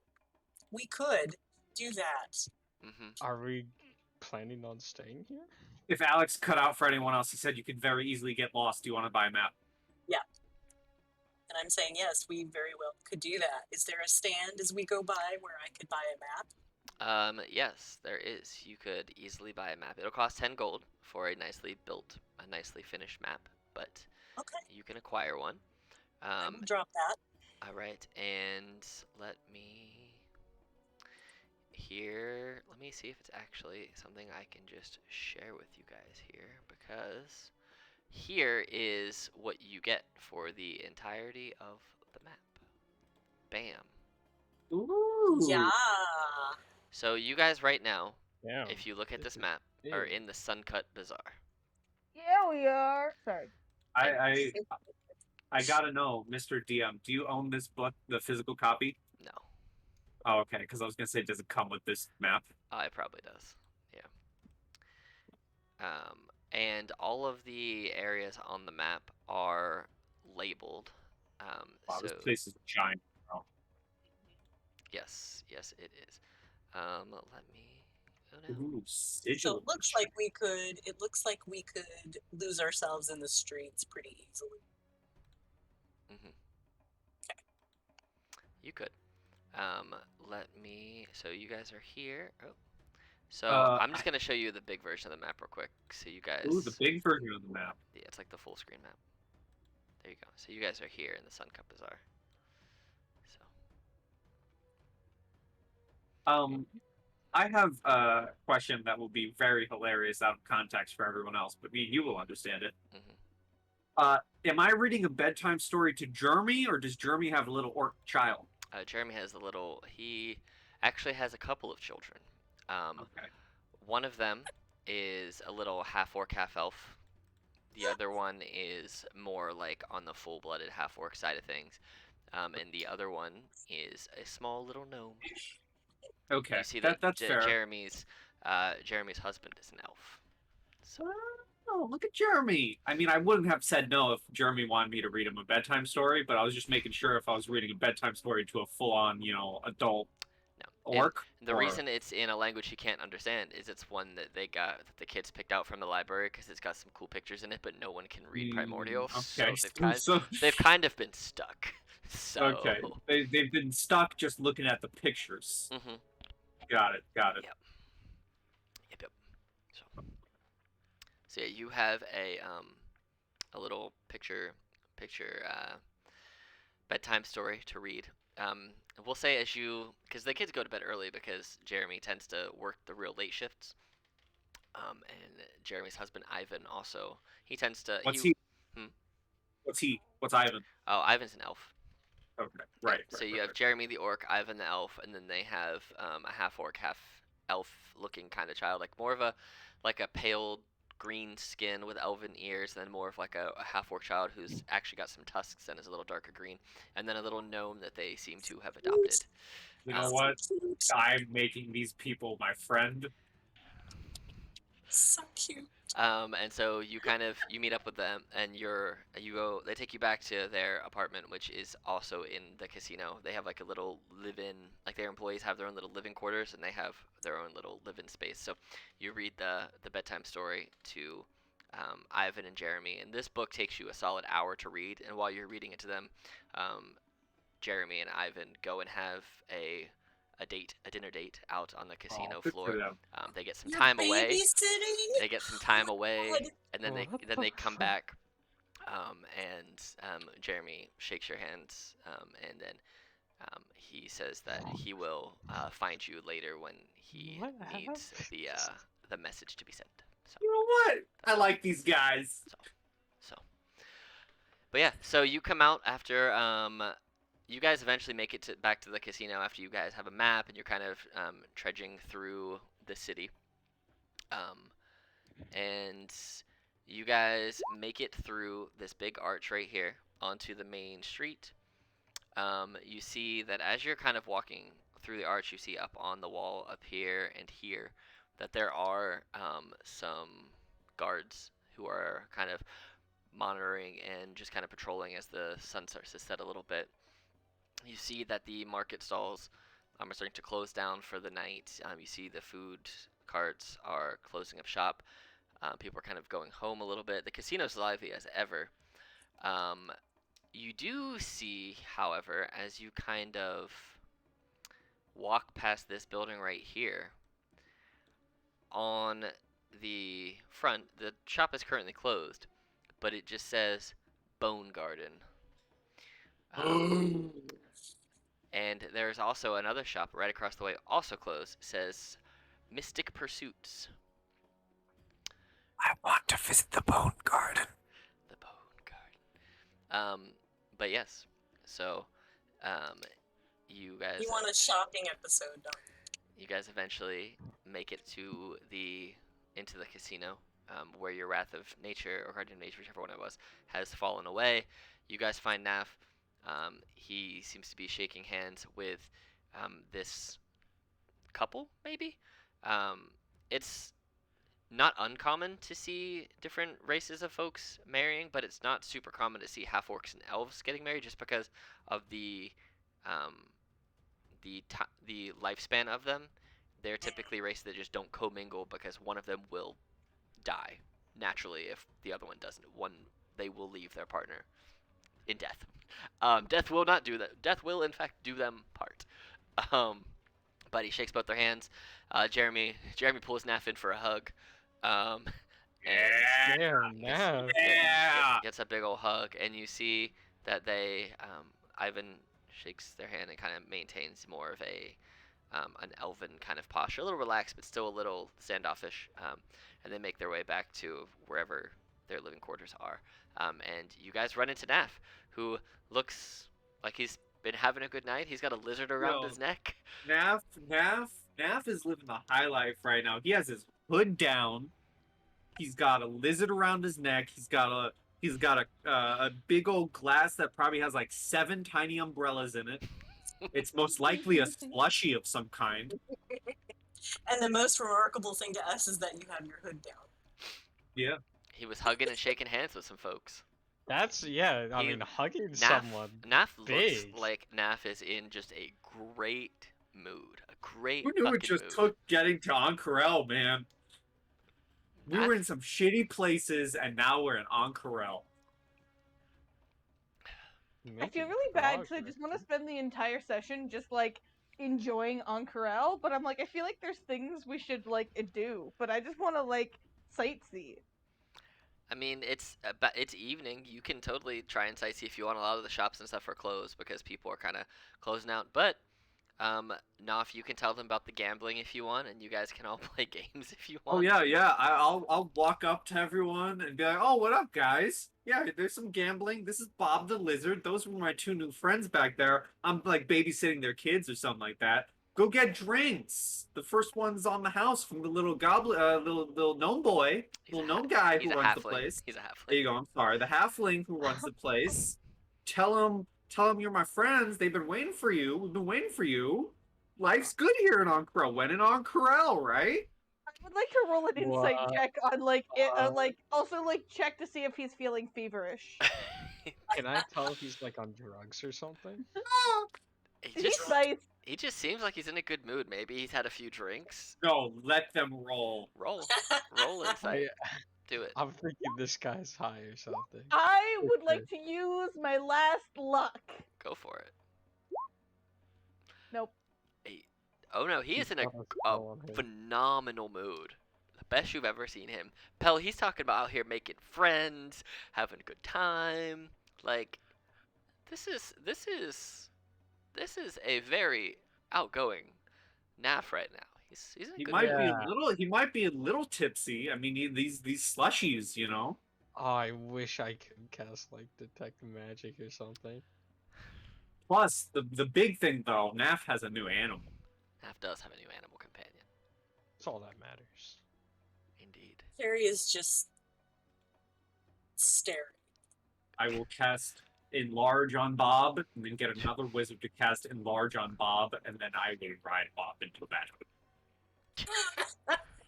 We will make Enlarge permanent. Here's the thing. If you want to make Bob a combat pet, I am okay with it, but he will probably die. If you want to make him a non-combat pet, I will give Bob plot armor. He will not be a combat pet unless sometime in the future you allow me to meet up with another wizard and perma cast Enlarge twice on Bob. Alright, well for now, he's a plot armored lizard. Yes, So, he is Best sprinkled. type of armor. mhm. But yeah, Naf's having a good old time. I'm very suspicious of this place now. Yeah, I'm confused. I don't want to try any of their drinks, man. It's a bad idea. I mean, looking around, what you're seeing happening is there are some people that are drinking and getting a little belligerent, but overall, you see people playing some of the games at the tables. Some are cheering and some are jeering. Some are winning money, some are losing money. It looks like this casino is just a place where people are going to try and win money. Most will lose, but it doesn't look like anything suspect is happening here. People are just having a good time. Naf is all the suspect I need. Naf is all the You know what, suspect. Naf's gonna try and wrangle the group and kind of bring them towards the fun. He's gonna try and get drinks in their hands and bring them towards Evandra's favor. All right. That's what Naf's doing. Do you guys all want to play Evandra's favor? You don't have I to, mean, but you can. I feel like mathematically the odds aren't great. Winning on Corel. Alright. Now throw math out your brain. Winning on Corel. Fine, let's do it. Okay, we're gambling. All right. So you're each just gonna gamble the minimum 25. Are you all? Let me ask you this: are all three of you gambling, or what is? It looks like. I can Minimum is confidently say 25 I am on the gold. sidelines, drinking my drink and cheering them on. I cannot pay for Evandra's favor. Wait, 25 gold? I Yeah. am not gambling. That's not I minimum. will Yeah, you know what, try to Avandra, pull some money, this one- but I'm not going to. This is too much. This is too rich for my blood. This will be like half my money if I lose. I can't do it. Yeah. You Winning can. on Corel. You can gamble on one of the two remaining lizards. There are two lizards that are still racing, and those are 10 gold a racer at minimum. Listen, all you need to know is winning know on what? Corel. I started this with 83 gold. I'm not at 83 gold anymore. I know, but I'm starting this at 50 gold, and I don't like that. I'll It'll be spend fun. 25 gold. I'll do Yeah, it. I went in on Corel. Ah, going broke. It's Alright. worth it. Because it's fun. All right.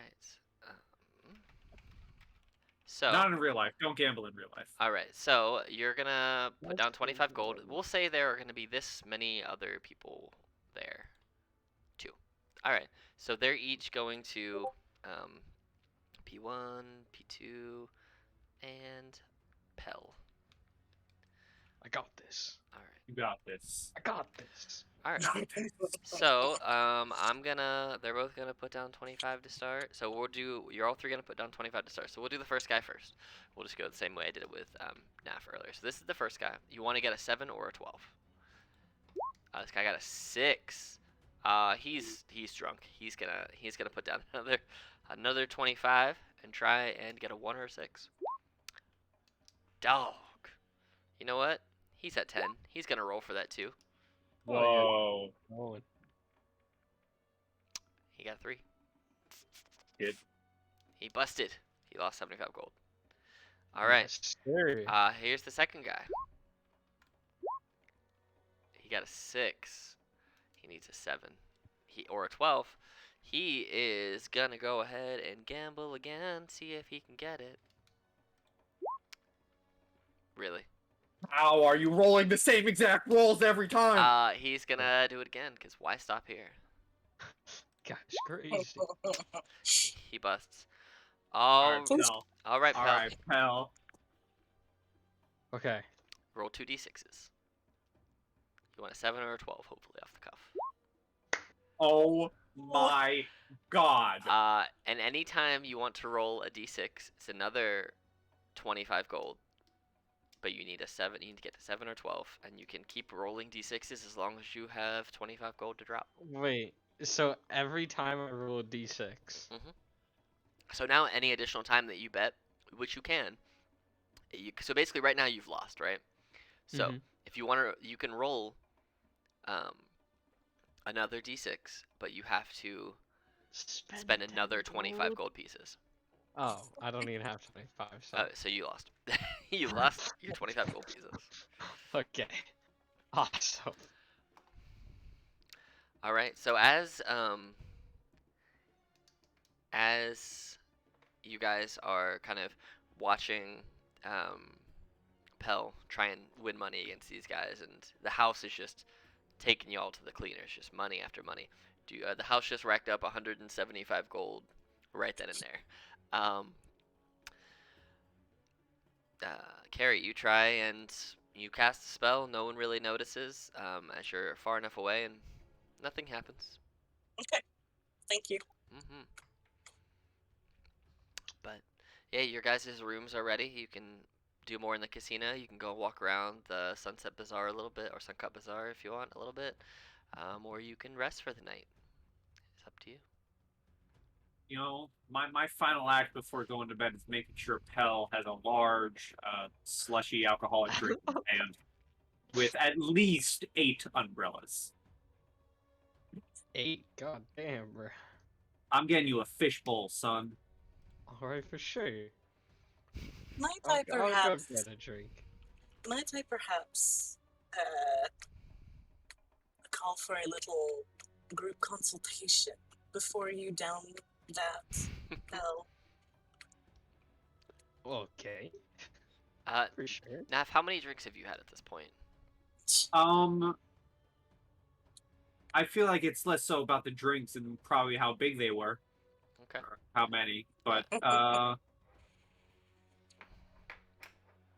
go off of that. I don't know. Maybe 2 big ones. All right, 2 big ones. So we'll say roll a Constitution saving throw just to see how inebriated you may be. I'm shockingly good at these. I hope I fail. Yes. You- Yes. You are quite drunk, which might be playing into a portion of you being this happy, but also at the same time, like you're able to walk, you're not slurring words, but you're feeling very loose. Your guard's way down. You're feeling like you can be a lot more open and just free. So I am Klaus from the Umbrella Academy. And you guys know that in general, Ank'Harel is in Marquette, which is thousands of miles away from Wildemount. So, you guys are quite far from home. Yeah. This feels like home to Carrie. We're not in She's a Kansas desert anymore.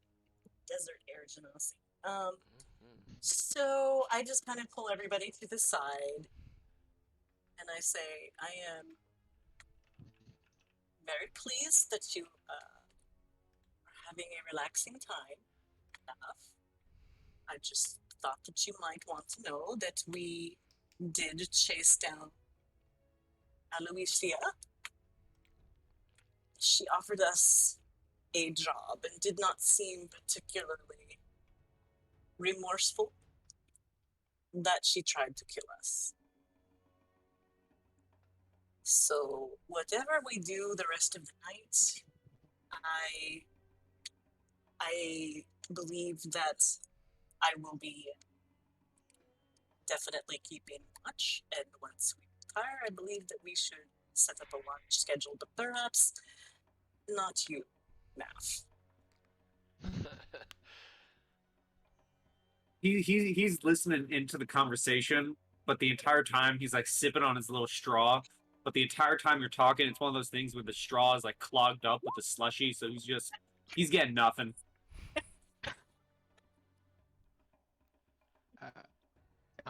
Yeah, that sounds like a good idea. I'm fine with that.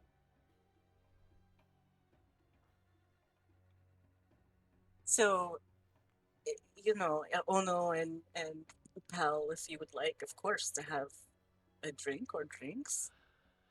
I think that is fine, but I would like us to keep together, please. We did just more or less threaten to kill her, so there might be a little bad blood there. Yes, baby, now we got bad Mhm. blood. That was absolutely for you. This is why I need to be a bard, guys, because, like, Do it. Well, hey, you could always leave while in Ank'Harel and then come back with a barb. okay, now I just want to leave and come back as related to Scanlan and be very Scanlan. But no, I can't abandon Ono. I love her too much.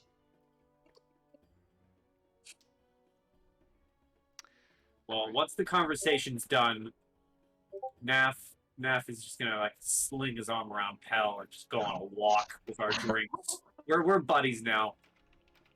Yeah, Pell seems like sort of weirded out by it, but as he drinks more, he's getting cooler with it. Willing to gamble his last 10 gold away. Let's go have some fun, dude. There are some lizards. Alright, let's go to Lizards. There are some lizards. Alright, so you want to gamble your last 10 gold away, huh? I like it. Why not, I like where man? we're at here. Alright, anybody else gonna do the gambling lizards? You've got a 50-50 chance now. It's better than 33% from You know, earlier. I You I can, will not. I here's pro. the thing. You can race Bob if you want. Oh my god. No, man, I wouldn't do that to Bob. It's like getting a racing hound. You know, I wouldn't He's in do his that. retirement now. Would you Yeah, like me to this is find a out retirement. would you like me to find out if he would like to? Yeah, ask Bob. All right. So I come over and I say, in Lizard, good evening, Bob. Bob's Did you- eyes get kind of wide. Did you know that they call you Bob? Did you know that noise is supposed to be your name? I like Bob. Well, excellent, because I believe that Naf enjoys to call you that. How has your life been as a racing lizard? It's fine. My full name is Bobbert Bobbington Bobbery the Fourth. Love him, Bobbert? Bobbert Bobbington. I love Bobbington? Bobbery the Fourth, and don't you forget it. him. I would not dream of forgetting it, and I will make sure that Naf, that is this inebriated gentleman here, He bites and Naf I on will, the ear. Arf! yes, him. I will make sure that he knows your name. Do you prefer to be called by that name at all times, or is Bob all right for casual use? I don't really understand him, so I don't. Whatever he says, I don't really care. I see. Well, you can certainly let me know if there are things that you would like him to know. He believes that he is your owner now, No, and no, no, no, no, no. Bob is his owner. oh, of course, I am just passing along to you what What's he Bobby? thinks. What's he What he like? thinks in this situation. Yes, that's Bob. What is he like? Naf would like to know what you enjoy to eat. My servant can bring me fresh fruit and maggots. Excellent, excellent choices, sir. Oh, I Very also special I of the also day. like whatever's in that big glass he has with the Oh, things in it. with the umbrellas with the little. Yes, I like that. I want a hat of Excellent. that. I want it on my head. You want to wait? You want the glass on your head, or you want the little No, umbrella? that's stupid. I want the thing in it on my head, and I want to drink Well, what's in the it's glass. all right. So I reach over and I take one of the umbrellas out of Naf's, and I snap the little stick off, and I reach out and I like gently put it on Bob's head. He wants it, Naf. Trust me. So thanks. You feel a lick of approval on the side of your neck from Bob, Naf. Yes. How do you feel about the racing that you have been doing? These old bones can't take it. I'm done. Oh, I'm I understand. retired. All right. I will absolutely I was pass that throwing along. races, you see. Oh. Oh. I understand. And Carrie's having a very hard time keeping her face straight. I will. You're effectively What? speaking like a lizard form of parcel tongue to Yeah. Bob. A walking a passerby lizard folk goes, "What the fuck are they talking about?" You can't say that. Yeah. That's Is you, there- you can't say that in a public space. Is there anything else that would help make your retirement more comfortable? Um, I've seen people put stuff on skin to make it not hurt when the sun hits it. That. Oh yes, of course. We can easily get you some sunblock lotion. I do like massages. My joints are old. Massages. Excellent, yes. So you definitely prefer heat. Yes. Of course, yes. As do I. Very good. Well, I appreciate having a discussion with you, Bob, and I will certainly tell Naf what his new duties are. All right. Good night. He just goes to sleep. All right. Naf. Bob has a longer name. You do not need to address him by it always, but I think if you are really trying to make a point or an impression, that you should use his full name.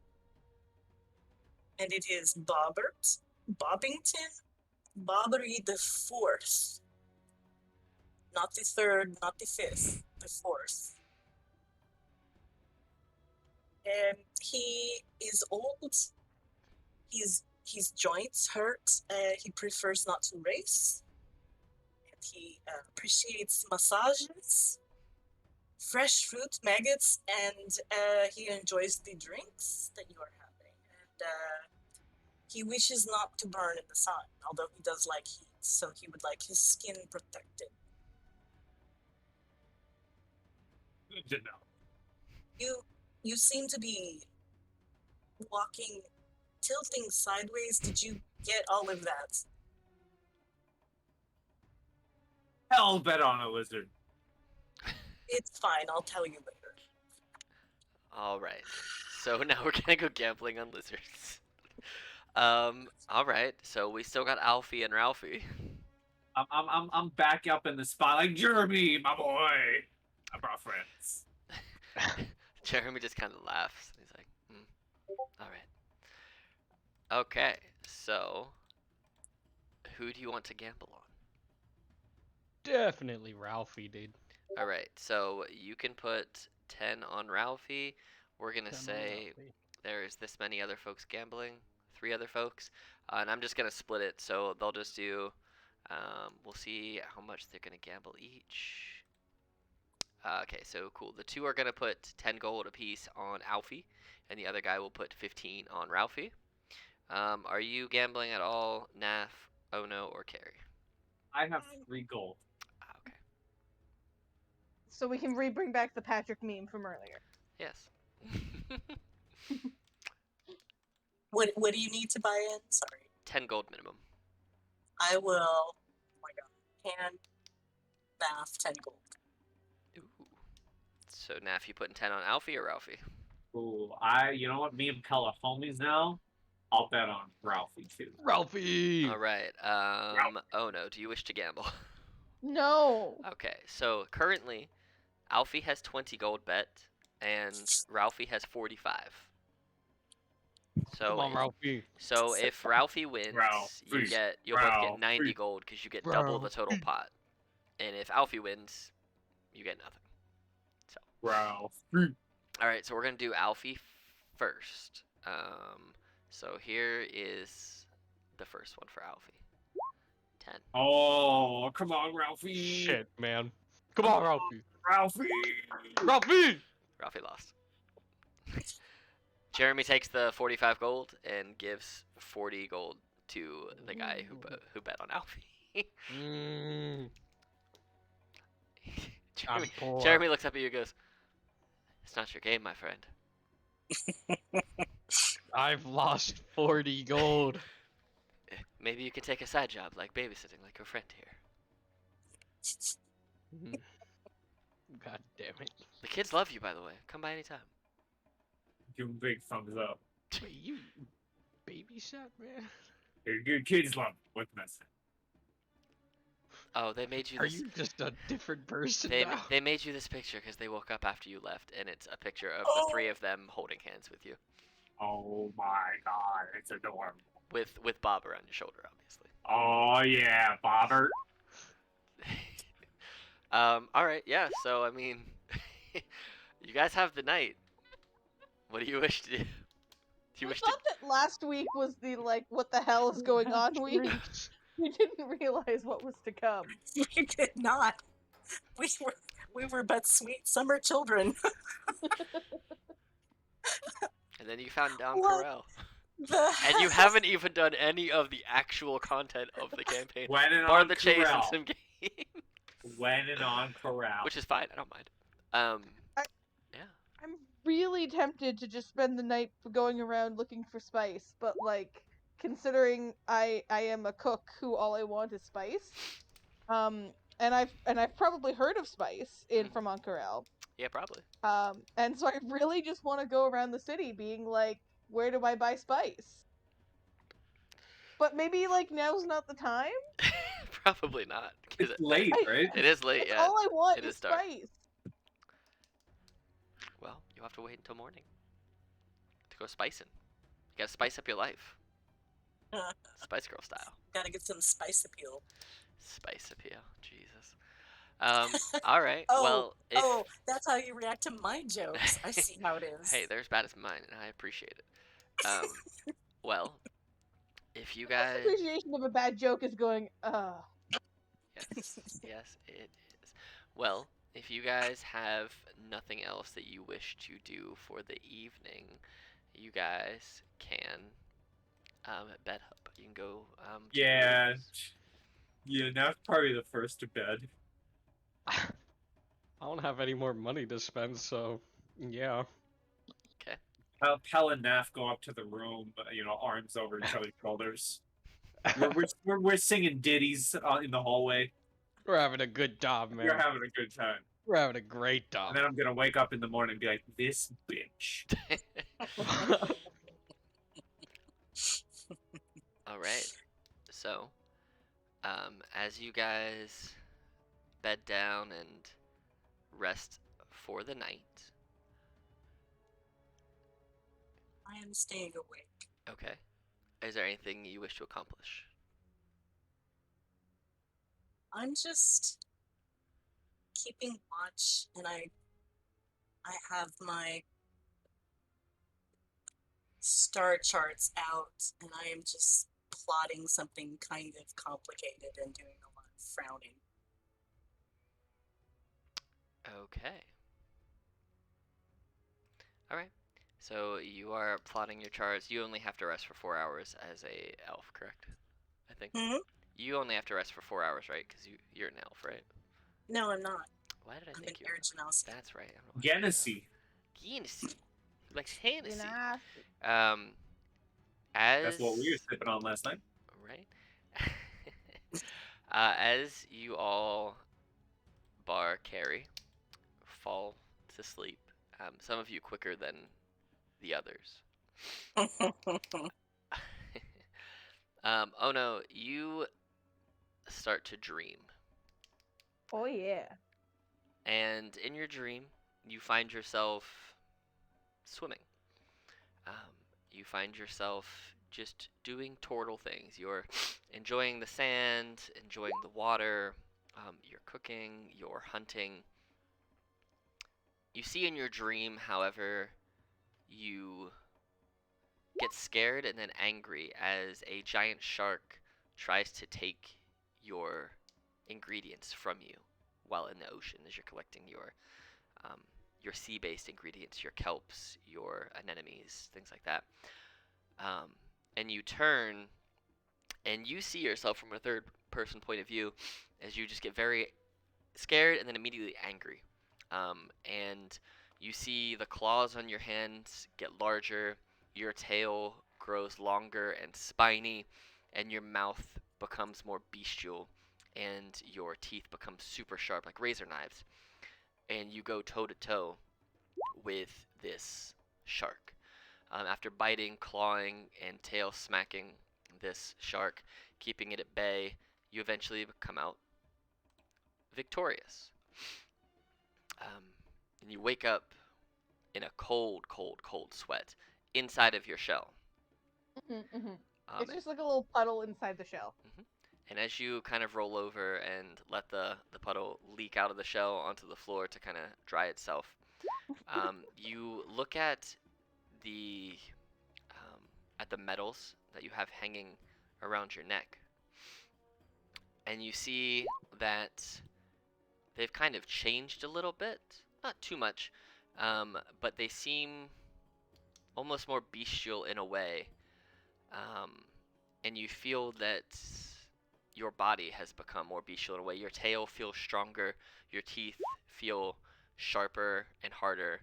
You look down at your hands, and your claws seem like they would be more damaging if utilized in such a way. More clawier. More clawier.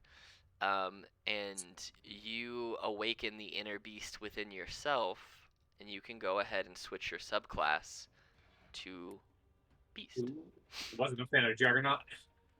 Well, Juggernaut was useless.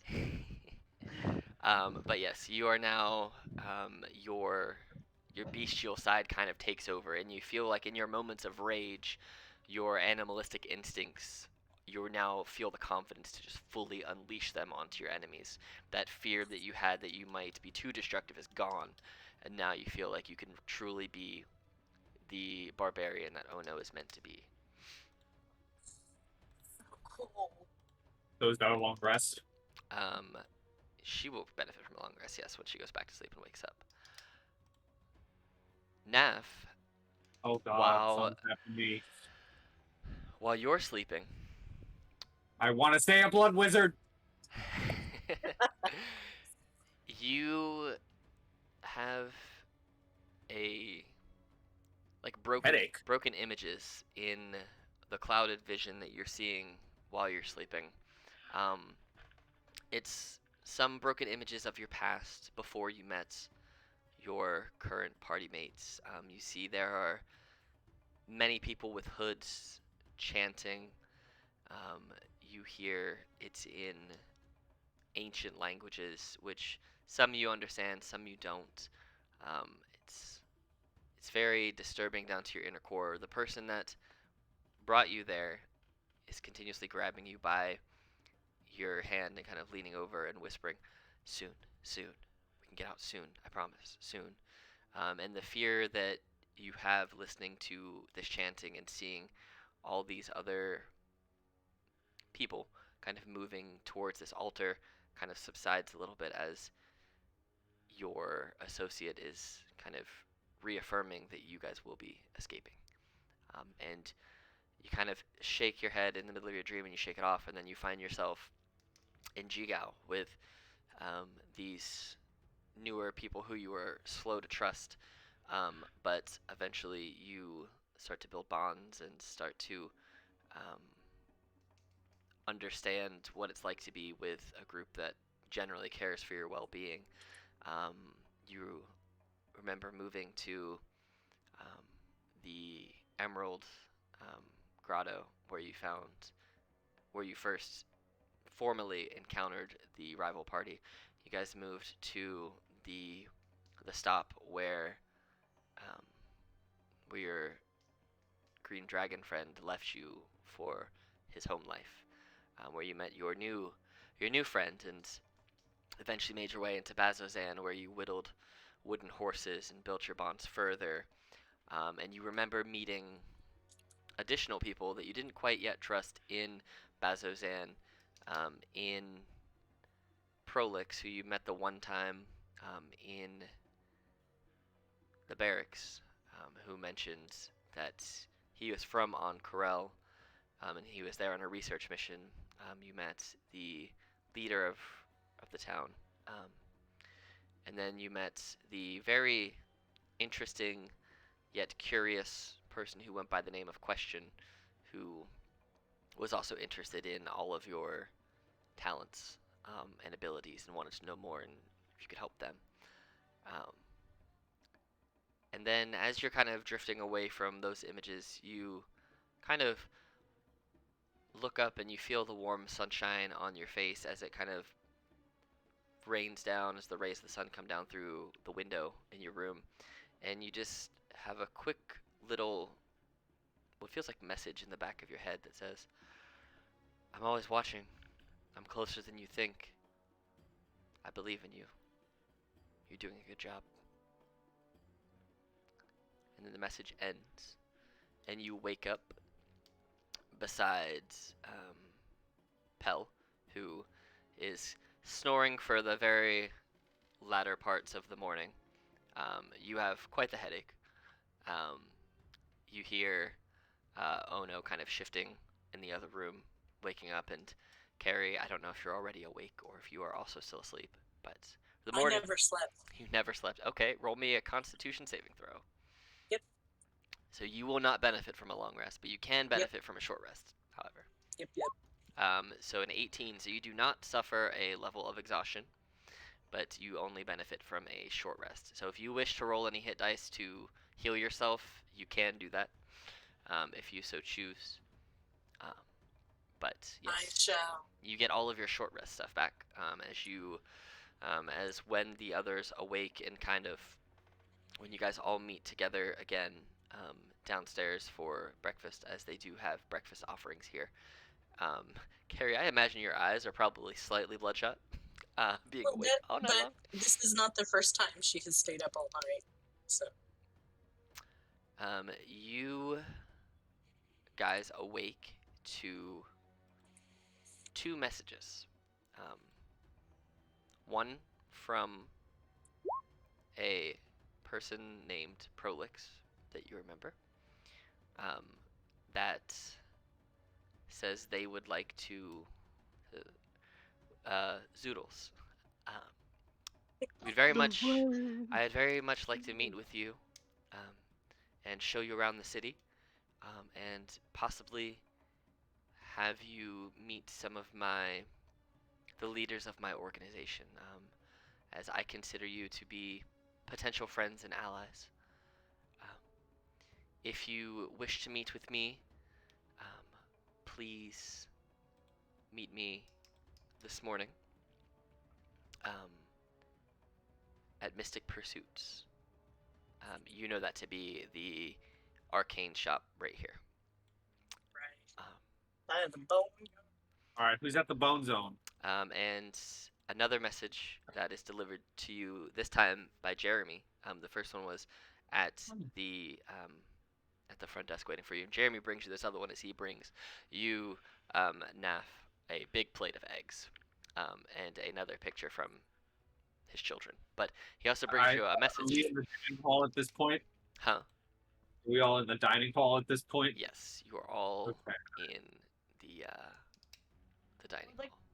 I would Because like to space the eggs.